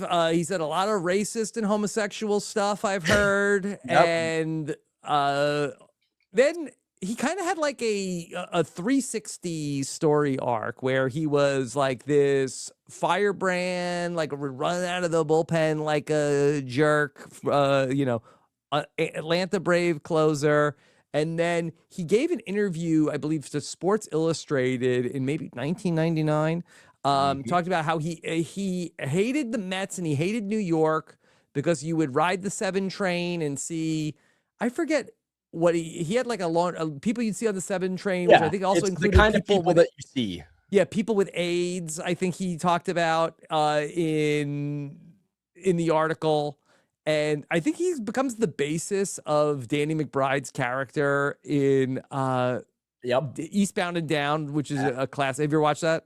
I have seen episodes of Eastbound and Down, and great show. People recommending it nonstop. Yeah. Yes, and so. But then he shows up on Survivor, and then he kind of like he gets off on the wrong foot, but it's kind of a misunderstanding. Like there's a version of events that you can watch where, he's jawing with Natalie Anderson, but he's also like, he tried to make this deal with Jeremy and he's trying to protect Val. And the cast at the time seemed to really like him after the show. Oh, really? Yes. Like going back I think that they kind of came around on him. They're like, he's kind of misunderstood. And then he like many people, full heel turn back to old John Rocker currently? Listen, I think, is that not the story also kind of on Survivor for him a little bit? Because early on, like when you watch what actually led to his demise and like a lot of the hostility towards him, it is, like you said, mostly a misunderstanding. And if you are watching that, obviously from Jeremy's perspective, not knowing what's going on, it seems like John Rocker snaked you and just, pulled a Mariano on you, like, hey, you take care of her, I'll take care of you. But he tries his best, and Val Collins really doesn't do him a ton of favors in terms of. They're not on the same page. It's a miscommunication. The funniest part with John Rocker is that he gets identified, I believe, by Wes Nail, who says to him, like, "Hey, you're John Rocker. I know who you and are." He's like, "Yeah, my name's John, but I'm John Wetland." Which is also kind of a famous baseball pitcher for the Yankees. He tried to just make up a different. I wonder, it's like not even a teammate of his. He's like a different closer. He just identified. He was cosplaying as a different MLB closer. I don't know if he was trolling or what, but that was hilarious. But John Rocker did John Rocker make a Major League Baseball All-Star game, or did he piss off the Major League Baseball powers that be enough that he did not even make one single All-Star game? I was really surprised to find out that he did not make the All-Star game. Because 1999 in particular, you have a 1999 Atlanta Braves team that goes to the World Series against the Yankees. Yes. By way of the New York Mets. Yes. They won 103 games that year and were like the talk of Major League Baseball. He did not have a long Major League career. He burned fast and bright, much like he did in his Survivor career. I don't know if Bright is but I want to say that he did not play in Major League Baseball for more than 4 or 5 years. It was 6 years, but it's really like a 4-year run with the Braves. So it was one good year in 1998 where he's a good pitcher in that bullpen. 1999, he has 38 saves, pretty good, ERA at 2.49. So he was lights out for the 99 Braves, a great team. I don't know if the Crystal Cox rules were in effect yet. At right. This point in Major League Baseball. He was the one that I was referring to earlier that I said could flag him there. 2000 text Jose Canseco. 2001, he was also good. But I think he has. I'm not sure if he was injured or I think Major League Baseball suspends him for what he said in Sports Illustrated. Let's see if I can. Controversies. There's clearly one here. Let's see. He had shoulder surgery in the 2000s. He started to receive intense taunting from opposing teams, and his performance began to decline as a result in the early 2000s. In 2001, he was then traded to Cleveland and pitched in the playoffs. I bet he hated they changed it to the Guardians. And then in 2002 with Texas, they tried to send him down and he refused to be sent to the minor leagues. And so they just straight up released him. And that happened a couple other times for him before he inevitably washed out of Major League Baseball. So it was, the peak was very, very high. He was one of the stars of Major League Baseball at his prime, but quickly burned out, lost a lot of good faith along the way, and not a long career. Okay. So in placing him, though, if we're talking about the sports career, the on-field career, sports on-field career, he reaches very high highs, even though it's not a long career. So I think that he's sort of like past the Grant Matos, did not catch a pass in the NFL. No, absolutely. I think he's above Crystal Cox. I would also put him above Crystal Cox. I would actually put him above Gary Hogeboom and Alan Ball as well. Okay. And Danny McRae by association there. Okay, well, now we're talking about Steve Wright. Did he have a better NFL career a better? I do not. Okay, I would put him below Steve Wright because I think the longevity of what Steve Wright did in the NFL, his peak might not have been as great as John Rocker was as the closer of the Braves, but I do think, MLB's Major League Baseball, you should have a 10-year career when you're as good as John Rocker was, and he couldn't even do that. So I think Steve Wright gets credit there. Okay. All right. Then after John Rocker, who's next? It is Jeff Kent. Jeff Kent, Major League Baseball Major League Hall Baseball of Fame. player. Now, did their paths ever cross? And can Baseball Reference give us what was Jeff Kent's career against John Rocker? Ooh, I can work on that and see if I can find it. I'm sure I can find the stat. Yes. Now, Jeff Kent, I'm trying to remember. Was he was on the Giants by then? So he only faced, weirdly enough, 4 times he matched up with John Rocker. Well, actually, so Jeff Kent, I think it's traded to the Indians for Carlos Baerga in 1995, along with Jose Vizcaíno. Don't ask me what I had for lunch yesterday, but this I can tell you. He is with the Giants by 97, though. So for John Rocker's career, he's in the National League. I would have thought they matched up more, given the fact that they're both. Okay, and what was Jeff Kent's career batting average against, or a career? Yeah, he fared very well against him. He walked, got a hit, and struck out. So he got on base 3 out of 4 times, was pretty 1 for 2 in 4 matchups with John Rocker. So yeah, the head-to-head is pretty good. Yeah, so Jeff Kent ends up in the Baseball Hall of Fame, which I think was probably, I don't know, was it a long shot? I feel like that he must have been eligible for a while to finally get in now. Was this like a down year? I know Carlos Beltran is going to be in the Hall of Fame. So Jeff Kent's Hall of Fame is very interesting. He actually was not elected to the Hall of Fame in the traditional way. That is after 5 years of playing. You are up for election by the Baseball Writers Association of America. You need 75% of the vote. You get 10 years on the ballot before you drop off the ballot entirely. So Jeff Kent got enough votes to stay on the ballot for all 10 years and kind of kept ticking up towards that 75%, but never quite got there. And a few years ago, dropped off the ballot. However, baseball does have what they call the Contemporary Baseball Era Committee. Which is a much smaller group of voters. And there's quite a lot of controversy around it, right? That it's like we put 500 baseball writers up to the task of voting for 10 years just for like 8 guys to decide who gets in. And he somewhat controversially got in this year's class over people like Carlos Delgado and Gary Sheffield and Don Mattingly. But Jeff Kent was the selection. So he does join Sam, the Hall of Fame.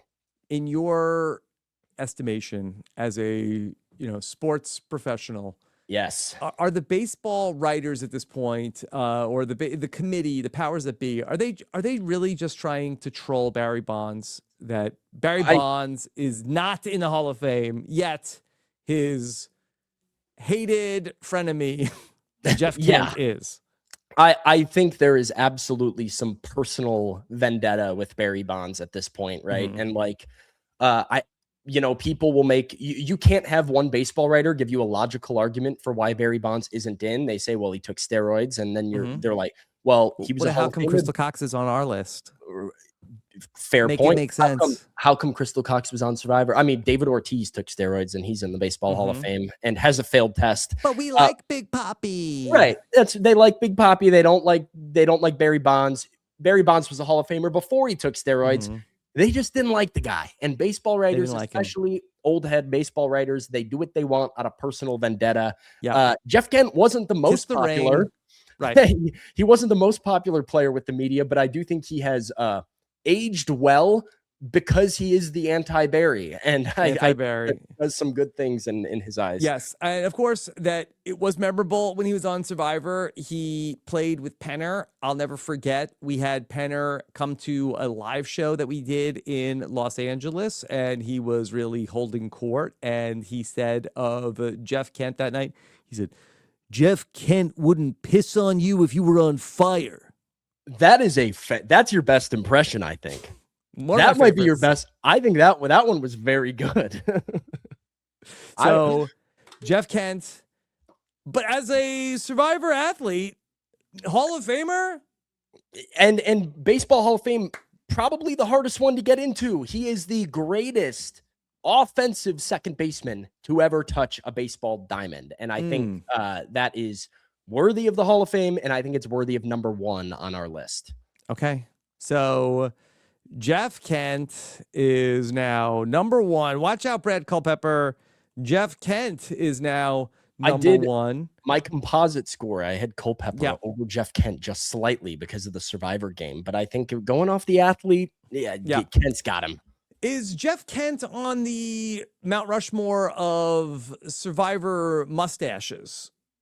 Yes. Also, yes. Right. Okay. I was trying to come up with this. I mean, these are the things that I think about of like, who's on the Mount Rushmore of Survivor mustaches? We don't have many of them. And Rancher Rick. Ranger Rick is the biggest statue on the. Boston Rob, his beard grows in kind of only a mustache. Is that technicality? Is that sort of cheating? I present to you whatever Riz God called that thing on Survivor 49 by the time he got to the end. Who else stands out? Mount Stashmore. Who's on it? Zeke. I can see it. Had a mustache, right? Yeah. It's hard to round out the top 4 of the Mount Rushmore. Well, some of the mustaches I feel like turn into just like beards, and you forget that people had mustaches. So Chicken Zeke. Let's make that our list. Chicken Zeke, Rick, and Jeff Kent. That's a great list. Clip that. Okay, there we go. Oh, Thomas from Survivor 48, Sam Moore proposes. Okay, all right. That's silly. I was like, Thomas from Survivor 48. He's not an athlete. Why is he? Why are you giving us Thomas from Survivor 48, Sam? He belongs in the conversation with the mustaches, though. All right. Cliff Robinson, Uncle Cliffy, R.I.P. Is Cliff Robinson in the NBA Hall of Fame? He is not in what are you doing? Basketball Hall of Fame. What are you doing, NBA Hall of Fame? He was, however, an all-star. He does have the 2-time all-defensive team. He's a 1-time all-star. He was the 6th man of the year in 1993 for Portland. Very good, very long career for Cliff Robinson. 18 years, Rob, in the association.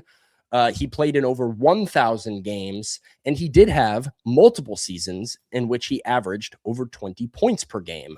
So it was a really good career for Cliff Robinson. I think he is safely number 2 on our list. One of the nicest guys. Everybody raved about Uncle Cliffy, and it was a real coup to have him on Survivor, and is gone way too soon. Yeah. And screwed on Survivor. Swap screwed also, and he was beloved by all except for just another Survivor legend. He's looking for it among his 40 popsicle stick heads. Uncle Cliffy, everybody loves him too much. You got to get rid of him. And maybe Cliff's biggest claim to fame Survivor wise, he might be the only player ever to induce another player's quit by being voted out. Like, he's so beloved. Can you believe it? It was a 2-for-1. We got Lindsay also. There was a Lindsay. Yeah, I mean, so beloved that not only did he go out, that he took somebody else out of the game with him in a very fun sequester-esque twist. And Wu was shocked. Wu is like, he had an epic blindside. His mouth was just agape. Yes. So shout out to Uncle Cliffy, number 2. Shout out to Uncle Cliffy. So Uncle Cliffy ahead of Brad Culpepper now. Surprisingly, by the way, only 4.6 rebounds per game in his career for a guy that was 6'10". Interesting.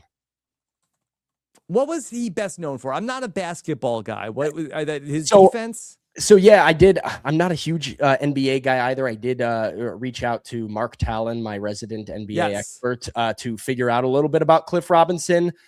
He was raving about how good Uncle Cliffy was. Good scorer and a very good defender. So he didn't really have like great length as a center to like grab rebounds or anything, but he was sort of a do-it-all center. Good, like passed well for a center. Scored, like I said, the center of the tribe. 3 seasons over 20 points per game. And as we saw, way too good of a shooter for an NBA center, that even when he tries to throw a challenge, he can't help the brains from getting in their own way. He has to make shots eventually. Yeah, the brawn. Yeah, well, but it was the brains trying to I feel like I remember Sarah Lacina at that point. I think that was pre-swap. Yeah, so yeah, right. So he's trying to throw the challenge, but No, that I think that Sarah Lacina might have been trying to throw the challenge, and then Cliff was too good. I think that he was not in on the challenge throw. I believe. So he Cliff Robinson would never throw a challenge. Because they might be trying to throw it to get him out too, and he overcomes the throw by being too good at challenges. Yeah, I don't recall if he was the person they were trying to get out by throwing the challenge. I don't remember if that was the case. So yeah, the ultimate, I suppose, anti-throw of overcoming the throw. My apologies to Uncle Cliffy for accusing him. All right, let's stay in the world of the NBA. Scott Pollard. Scott Pollard, another one that is certainly not as big of a name as Cliff Robinson. So this one is really where I had to reach out to people that knew basketball a little bit better. What did Mark Talon say? He said that Scott Pollard was a surprisingly good role player. So he was instrumental. Right? Pistons at one point start his career really known with the Sacramento Kings. So he was 1 year with the Pistons, drafted in the first round by the Pistons, then spent 5 years with the Sacramento Kings, 3 with the Indiana Pacers, 1 with Cleveland, 1 with Boston. So he is an NBA champion with the Boston Celtics in that last year of his career, but it was a year that he did nothing. 22 games, 1 point per game, was just a bench player. So he was, however, yeah. During the 90s and early 2000s, some very good Sacramento Kings teams with Rick Adelman as the coach that were competing for NBA titles and Western Conference titles. Scott Pollard was a occasional starter, integral role player for those teams as more of a rim protector and shot blocker, not really a scorer, but as is the case when you're 6'11", I suppose. Yes. Now, on Survivor is more known for being an antagonist necessarily than being a memorable challenge performer. Yeah. So I have Scott and one other Survivor player in sort of the same boat in terms of their games, and we will get to that person here shortly, but he had all the control in the world, had all the chops to do very well, controls his initial tribe. He's got it, and he just unravels as the season goes on and becomes more and more antagonistic, and it certainly feels like the kind of a guy with the idols and alliances that he has where it's like, Scott, if you're not an asshole to people, you could actually do really well. In his line of work in the NBA, you gotta bring that nastiness. He played for the Pistons in the 90s. Can we really blame him? I mean, he's a bad boy at his heart, and unfortunately, it was his demise in Survivor, because that's really what pushes Ty the other direction toward Aubrey and forces him out of the game. Had he not just been so actively bad towards Ty, maybe he gets that idol played on him and does a lot more damage with his allies. And it was I forget, was it a super idol or it was a idol with 2 halves? Yes, and the two halves needed to be put together. And so 2 idols. I believe his ally had half of the idol, I believe, and then Ty had the other half of the idol, which was given to him as sort of like goodwill. And then he would not turn his key. Yeah, him, Kyle, Jason, and Ty kind of formed a little bit of an unexpected trio that got on very well at the beginning, and it was actually triangle offense. Independent idols. So Kyle, Jason had found his own idol. Ty had found his own idol, but there was a special twist where if you combine 2 idols, you can do one after the votes. Okay, so let's bring in Scott Pollard, and so let's get him into the professional sports where he has played in the NFL or played in the NBA. So I think he's we're talking about better than Danny McRae. He had a better career than Danny McRae. Okay, better than Gary Hogeboom. Yes, right? Yes. I mean, he was maybe not. I don't know. what do you NBA role player or like, role player backup NFL quarterback? I think the longevity NBA is tougher to be a role player. There's just less spots. You could make the argument against Scott Pollard for the sense that, is he a height merchant? Yes. Is he a height? How do you mean? Well, like, I mean, I do tend to take points away from, like, Cliff Robinson, I think very tall, but showed skill throughout his career, like was a scorer, did a lot of things really well to be good at basketball. Scott Pollard kind of has this career of being, he was just big. And he was big, and that put him in the NBA. But was he more than just big? And I feel like it might diminish some of the accomplishments of some of the other athletes on our list if we have him too high as a guy who was just born very big. Yeah. Like, are we putting Bull really high in terms of like, hey, he's been in the NBA for a very long time? Like, that is just a tall man. Yes. Are there any stats from Scott Pollard that really jump out? Not particularly, to be honest. I mean, his most points per game were 6.5. His most rebounds per game, 7.1. He did have a couple years where he averaged over 1 block per game, which is very good. So he is that rim protector for those Kings teams, but 99 games started over 11 years. He was really just a bench player. All right. So I guess, you're saying below Gary Hogeboom, but above Danny McRae? Yeah, I could make an argument for him to be lower, but I'll go with you. Okay, well, let's put him there because that he has the starts where Danny McRae was more of special teams. He did. While they're both role players, but Scott Pollard had a bigger impact on teams more frequently than Danny McRae did. Like, there were multiple years that he was a key piece of his team. And he's number 8 currently on the list. Okay. All right, we still got 3 athletes to go, but I wanted to take a moment because I wanted to show Sam. Sam, here, of course, my book, The Tribe and I Have Spoken, available for pre-order now, robinsbook.com. Do you know that I wrote about you in this book? I did not know that. Yes. At all? Yes. Okay. Here, I'm honored. Turn to page 173 in chapter 5. You had to be there. The greatest moments in Survivor history. Operation Italy from December 4th, 2024. Fantastic. What'd you say? Are you not, no spoilers, or can I get a little taste? Let me see if I can find a little bit from well, I mean, you were there. That is true. That is true. I do remember it, but I want to know your thoughts, Rob. Is it your thoughts? Is it like a little description through Rob's eyes? So it's basically, I'm going to talk about all of the greatest. I mean, this whole chapter is about the greatest moments. I remember exactly where I was during all of these moments. And I talk about how during the night of Operation Italy, I was with Asia. I was in Houston that we did the RHAP live show that night. And so we'll talk about, it's basically all of the lore and legacy of Survivor through my eyes, of course. The ultimate vantage point. Absolutely.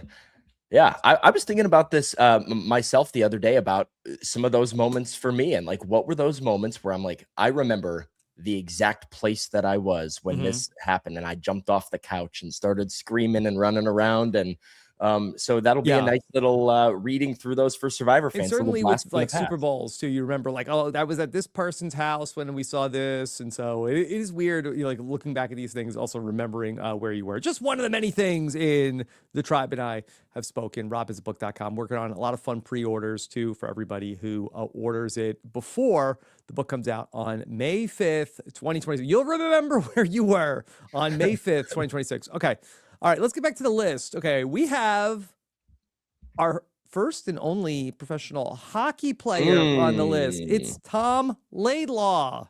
It is Tom Laidlaw. Tom Laidlaw of the first ever Canadian to play American Survivor. Tom Laidlaw was. He played 10 years in the National Hockey League, beginning in 1980 with the New York Rangers, and he played for the Rangers and the Kings for a decade. Yes, King. Hey, he was our robbed king possibly on Survivor. No, he was not. Another person, Rob, I will fight. Tom Laidlaw was swap screwed. He got swap screwed. Was he good before the swap? I really don't remember much about him. I think he was working with Elaine. Tom was interesting because he was one of those people that had to go to like the first tribal council, very well could have been the first boot, like was on the outs, and then worked his way in enough with the tribe where I think he was in the majority before the swap, but did not have numbers, and didn't get a chance to go to the Island of the Idols and get an advantage or anything. So I don't know much about his career. So tell me about the hockey resume of Tom Laidlaw. Well, it is a pretty good one. 10 years in the NHL is obviously nothing to scoff at. He was a defenseman. So Tom does not have the eye-popping numbers that you might see. Are you a hockey guy? I'm not. I pretend to be a hockey guy as much as I can. When I was, maybe a decade ago, and the Chicago Blackhawks were really taken over, I was watching hockey, but no, I do not watch the NHL. So I did have to outsource some information about Tom Laidlaw as well. I do feel like, correct me if I'm wrong, I feel like that your cast has a number of hockey fans, though. A ton. Well, we have a Canadian on our cast, so you get a Winnipegger, and that's a hockey connection. And I think, we've all kind of rallied around that. So I found myself going up to Winnipeg to visit my friend Genevieve, going to a hockey game, and all of a sudden, I love a good hockey game in person. I just can't watch it on TV. And Rachel is a Red Wings fan. Red Wings, Andy is a Sabres fan. I think. Fairweather. Is anybody really a Sabres fan? that's the question. See, that is the thing with many people, especially in the US with hockey. I feel like we pretend if our football teams aren't good, but as soon as the Bills are good, Andy forgot the Sabres existed. Yeah. Okay.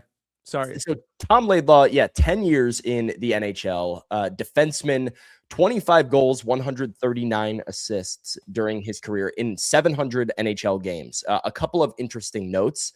When he was with the Rangers, he was being coached by, I have it in my notes. I should have remembered it off the top of my head. What's our guy from Miracle? What? Come on, help me out. You don't know? No, nothing. Al Michaels. I don't know any other people associated with. I should know his the name. The 1980 men's Olympic hockey team. This is really bad out of me because Herb Brooks. Yeah, Herb Brooks. Of course, obviously Herb Brooks. Yes. Al Michaels had the call though. Correct. Yeah. So he was coached by Herb Brooks with the Rangers. When he goes to the Kings, he plays with Wayne Gretzky. And during his career with the New York Rangers, Tom Laidlaw was a captain for the Rangers for many years. And 9 out of his 10 NHL seasons, his team went to the playoffs. Never won a Stanley Cup, was never amazing, never an all-star, anything like that. Just kind of your stay-at-home defenseman and in the playoffs. Can I do one other aside? We have all these great sports calls over the years. And of course, Al Michaels, do you believe in miracles? Is certainly up there. Jeff has called challenges for, the first couple seasons, not really, but for the better part of 50 seasons, we don't have a list of like Jeff's greatest calls of the Survivor Challenge. That is a great point. Like, I don't know if I even remember one of like off the top of my head of what Jeff said. And the only thing I can pull right now is like Rob literally carrying his family on his back. Yeah. Like that was very sports-esque. He also has a couple of like cliches that he throws in there, like put this one in the deep freeze. Yeah.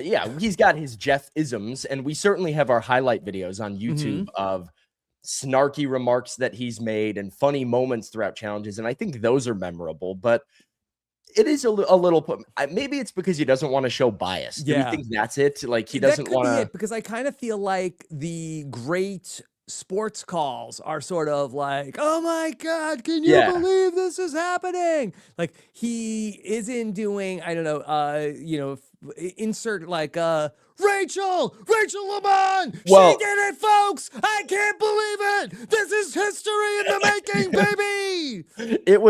It wasn't far off. I'll tell you that. I think the editing bay maybe had to correct it a little bit, but I remember sitting there, Jeff. Oh man, what was it? Because we're getting up there, right? And in my head, there's no shame in looking over at a puzzle, whatever. And so our final immunity, I know I'm an underdog on this puzzle because it's a puzzle. It's a puzzle Rachel has in her own home. Like gonna go great for me.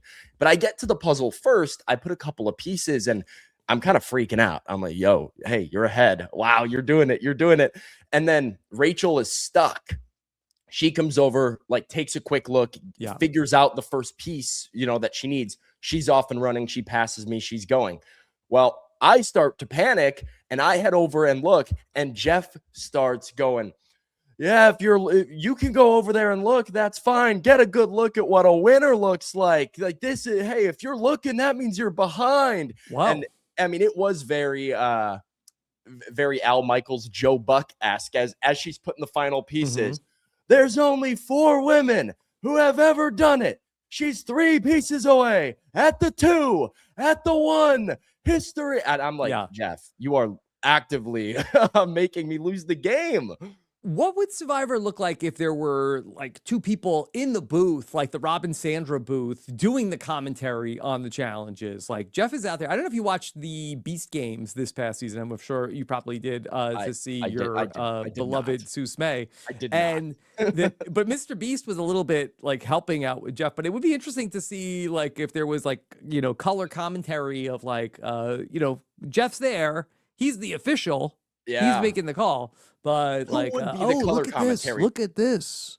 Well, that would be very fun, right? Jeff does he gets it with one shot, and then you get your color commentary person. And Jeff, I love how much rope that he gave right there. He had a lot of just little nuggets in there. Yeah, Who and would maybe the it's color like commentary? an announcer, but also like a former player. Like, I remember back in 43, we did this challenge, and the key is you got to untangle the nets first. Here they go through the mud. Yeah, Jeff, this mud's no joke. It really sticks to you. You can't see anything right now. But the announcer isn't Jeff. Jeff's still being Jeff. You just have 2 other people. He's doing the play-by-play, and somebody's just piping it in, as you go. Who would that person be? I mean, this would be a really good spot for Boston Rob. Yeah, it would. It would. Come on. Hey, I'm the Tom Brady of Survivor now. Yeah, and Rob is, he has these moments where I think he balances Where's between Kevin Burkhardt? Too cool for school, but then also like he'll get excited about a good fun moment. Like I like watching him react to the traders. This moments on the traders.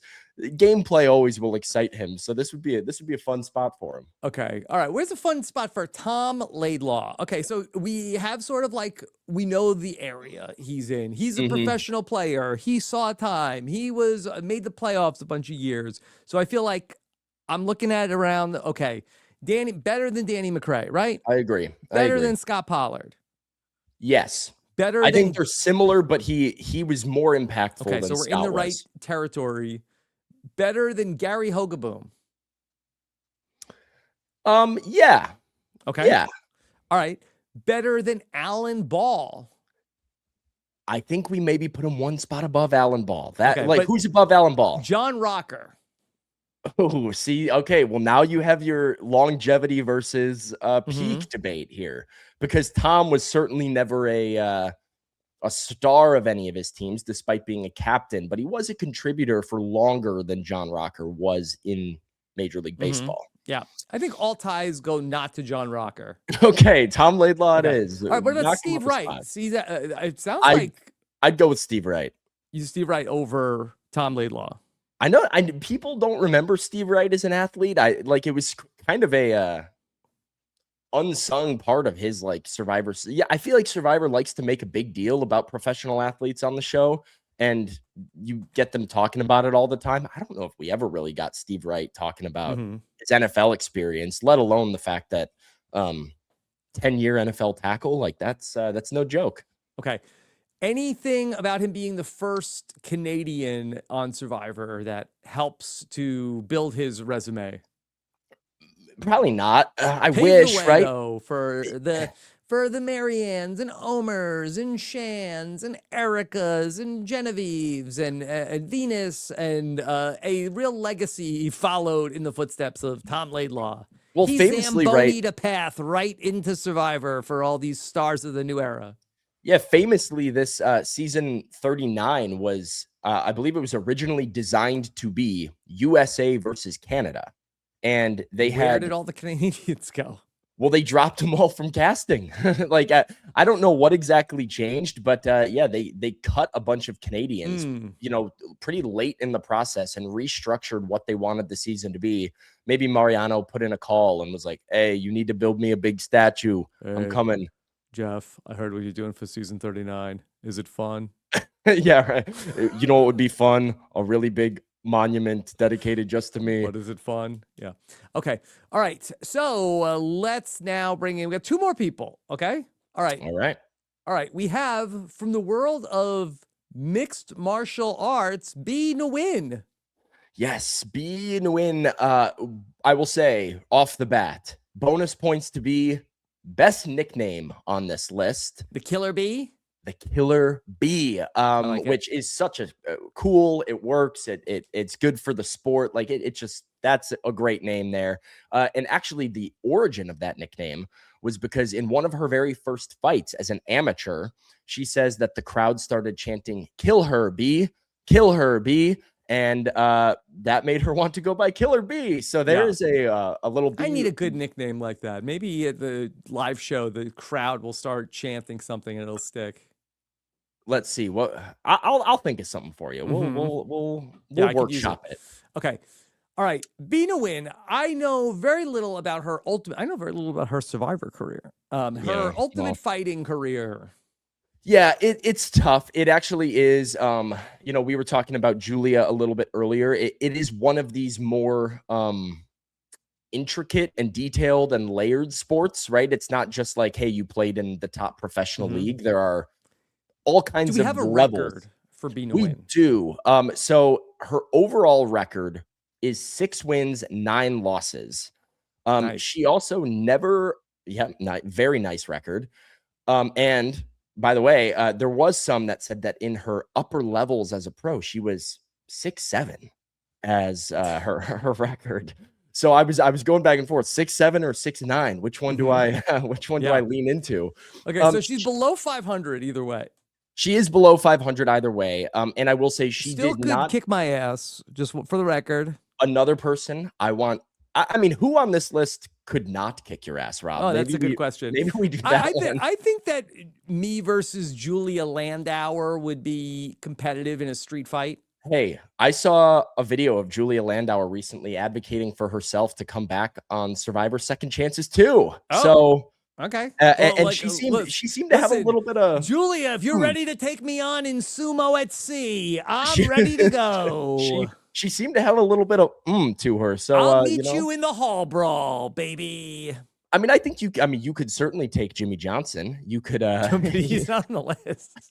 You could take I think I can push him over. He seems like he's got like old man strength, Jimmy Johnson. You could flick him over, maybe. Yeah. I think that maybe I could, I don't know how his balance is. I think I might be able to just get him unseated. But yeah, I think that's probably it. Steve Wright at this point. Yeah. You could take Steve Wright. Although he's probably Steve Wright is a 10-year. I mean, he's probably he's old, but he's also like 6'10". His reach is probably like twice as long as mine. Jeff Kent might not be in the best shape anymore. Like he was, blocking Bruce Smith. I'm gonna take on Steve. Yeah, Wright. no, I forgot about the height of it all. Steve Wright, the comedian, maybe he's naturally gonna need to be 6'10" to play. No, it's not even close with anybody else. Okay, well, B, I did look. Okay, was never in UFC. So that is obviously what we all know as the very top of the top. She did compete for a while in what they call the One Championship, which is sort of the international version of UFC that is considered one step down from UFC. In her debut for One Championship, she had a first-round TKO victory. So had a real loud statement. That was her only win in New win. one championship. So yeah, she sub 500 record as a pro, known for having a high pace, like fighting. She's gonna bounce around and definitely be this little buzzing bee that tries to and then a lot of her wins are from decision and not really like dominance or knockouts or anything like that. Okay. All right. So let's see, where do we put her? Let's start at the bottom. Okay. All right. B Nguyen compared to Tyler Frederickson. Okay. Who you got? I don't know. I'll take B. I mean, I think that B, she won 6 and lost 7 or 9. I do think it's still a higher. It's a higher percentage than what Tyler made of his kicks. Yes, I think so. Let's go with B. I mean, who would win? I mean, okay. We could also just do who would win in a street fight. Okay, but then now Julia versus B. I would also have to go with B here because neither one of them were at the very pinnacle of their sport. I feel like it's comparable, but B has wins. She's got 6 of them. B wins. Okay. Easier, obviously. And then Brandon Cottom. I think we give it to Brandon Cottom. Yeah, Brandon Cottom is on an NFL roster. And he's going to win a street fight. So yeah. Okay. All right. We've got one more person to add on this original list, and it is also from season 39, which we just talked about. Elizabeth Beisel, and Olympics. We are ready, although a summer Olympian. Yes, an Olympic swimmer and a 2-time Olympian. I mentioned Crystal Cox earlier as she had her 1 Olympic appearance. Elizabeth made the Olympics twice, almost made it a 3rd time, actually, in 2016, and fell just short at the U.S. trials.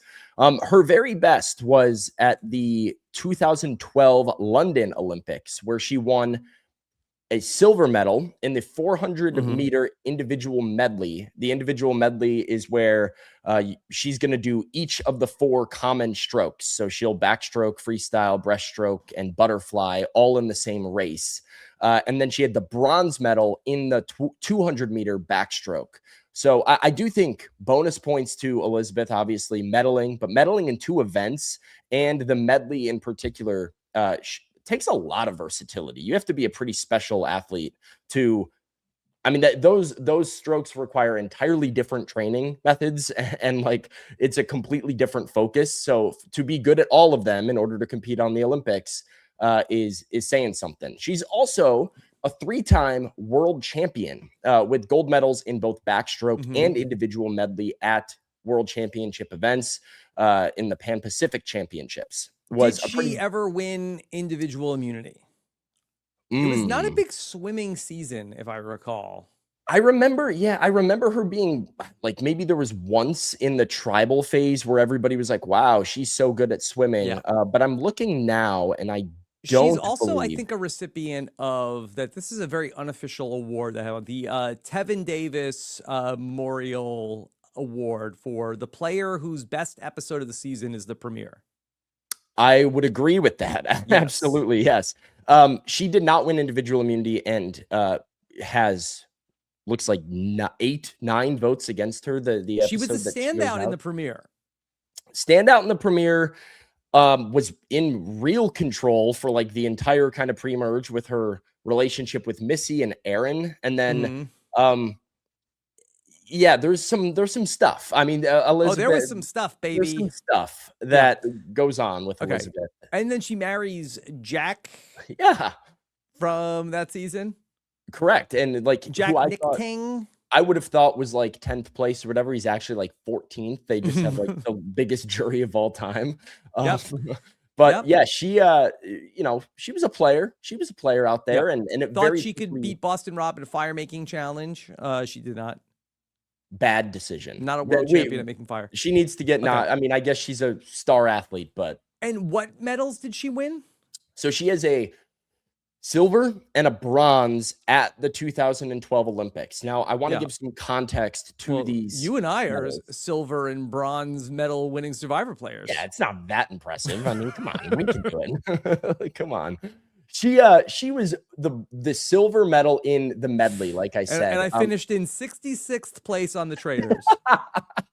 on the they're going to combine everybody that's ever played Survivor. Mhm. You can get 66th place. There you go. She lost in this gold medal race, or the final second, I guess, if you want to count. It's still losing, but Mhm.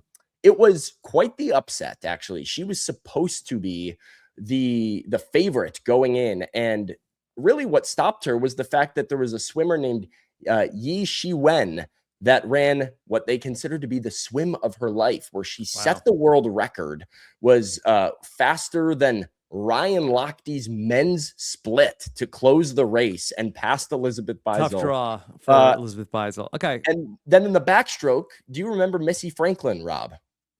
Can't say that I do. Missy Franklin was a very popular, like, flash in the pan American swimmer who, at one point in time, Elizabeth was better than, and she was viewed as the best American woman in the world at the backstroke. She was the very top of US swimming. And then Missy Franklin kind of came up, and it was bad timing for her because in 2011, Elizabeth wins the world championship in the backstroke. But by the time the Olympics rolled around, Missy Franklin had was like 17 or 16, had gotten old enough to compete, and kicked her butt in the gold medal race there. Okay. All right. So let's try to place Elizabeth Beisel. Okay. So let's go to right now. 11 is Crystal Cox. Okay. I would go above Crystal Cox. Okay. All right. So how many? She has 2 medals.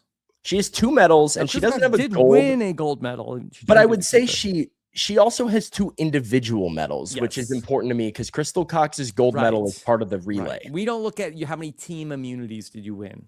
Right. It's like quarterback wins. Come on, fake stat. Okay. Danny McRae. I would go above Danny McRae. Okay. Scott Pollard.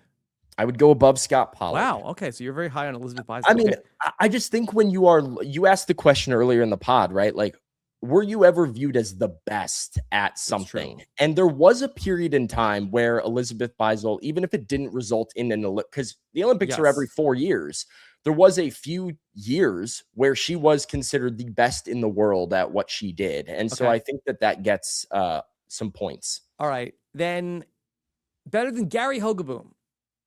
Yes, I would say yes. I would say yes. Wow. Okay, we're very high on Elizabeth Beisel. Better than Alan Ball. I get the vibe that you are not very high on Elizabeth Beisel. Yeah. Alan Ball. Listen, you're the expert. I would keep going. I would keep going. So we're talking about a top 7 Survivor athlete, better than John Rocker. All ties go against John Rocker. Better than Tom Laidlaw. This is where I would think I would draw. So right now, that Survivor 39 had 2 of the top 6 all-time Survivor athletes. Hey, this is what we're coming to the conclusions of. Okay. I had Beisel slots in at number 6. Okay. And then, so we don't get any like hate or people, hey guys, what about Katrina Radke? Who? How dare you? I mean, Katrina Radke. I'll read to you from survivorwiki.com. The Katrina Radke, fun fact, is the 2nd ever Olympian to play Survivor following Crystal Cox.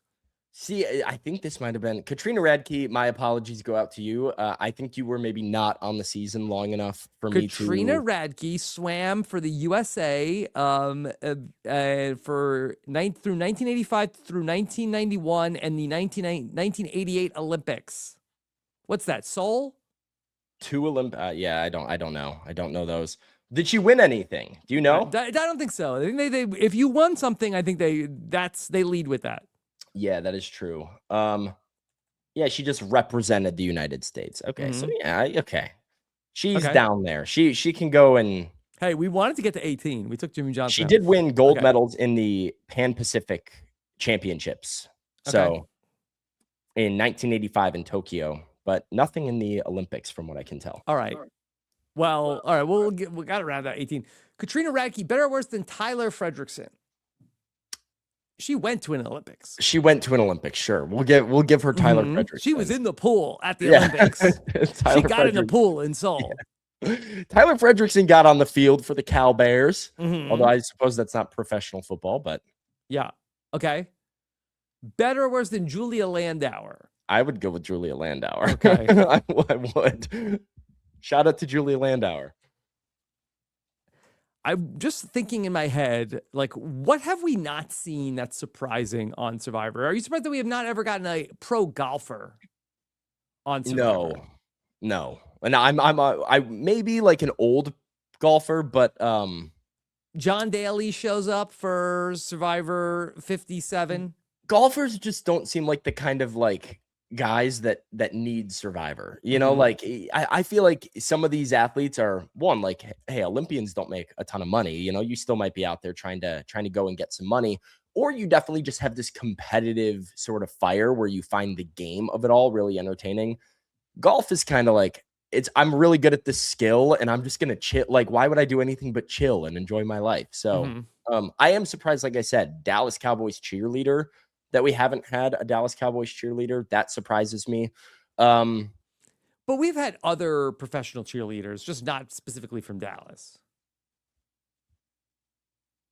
Yeah, I guess we have. Yeah. I believe Brenda Lowe was a Dolphins cheerleader. That's right. Yeah, I think Eric Kay was the cheerleader somewhere. Yeah, I think we've had definitely people who are, cheerleaders, or I want to say Natalie Tenorelli might have been like a Laker girl. I can see that. Yeah.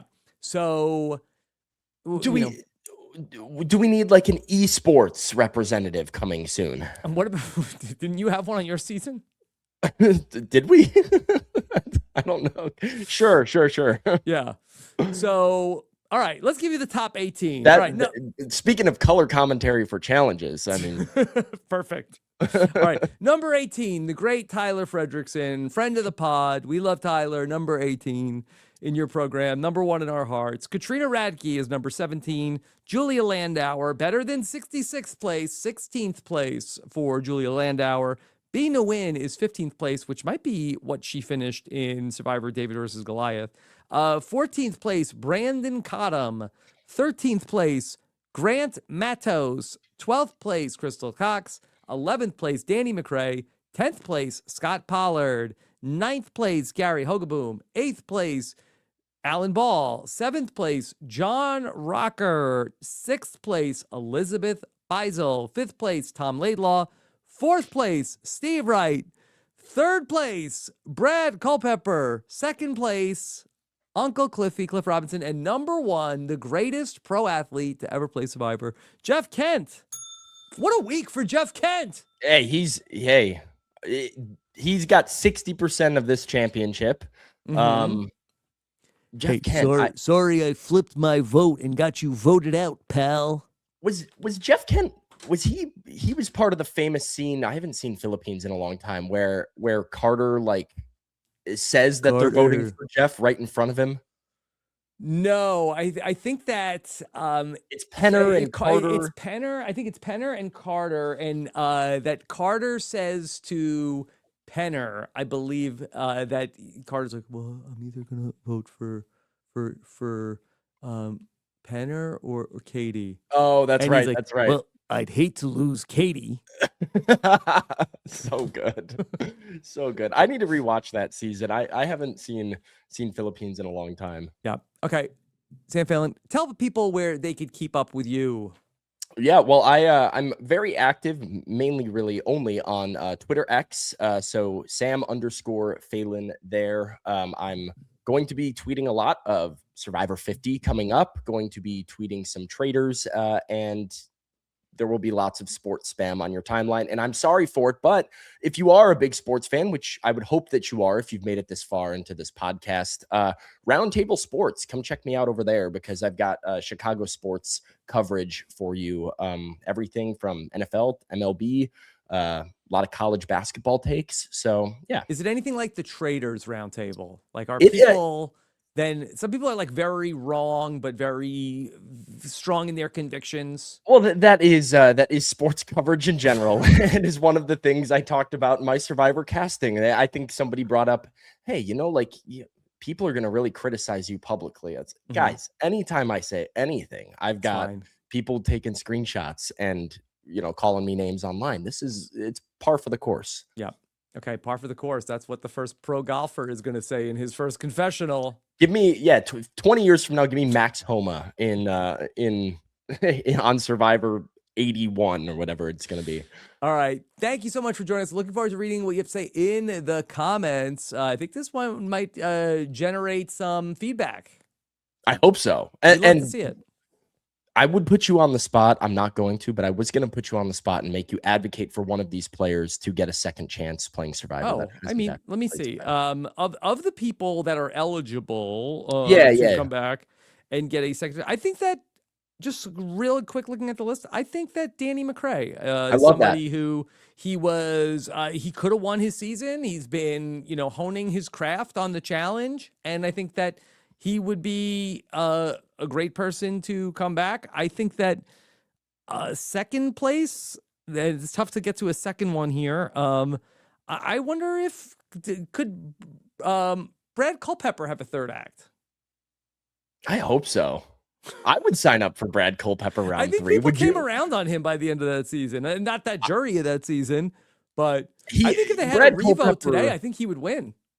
I think so too. And I thoroughly enjoyed Brad Culpepper watch. I'm so impressed with what he did on Game Changers. I was reminiscing about the second chance ballot. Yeah. Very controversial to bring him back in general after the public was kind of like, nope, we're good. We'll take there were some people on that ballot. I found the choices very peculiar. Like Jim Rice never got another chance. We never got to see T-Bird Cooper back, but they decided to force us, Troy Zan and Culpepper. Yep. Okay. All right. Thank you so much for joining us. Take care, everybody. Have a good one. Bye.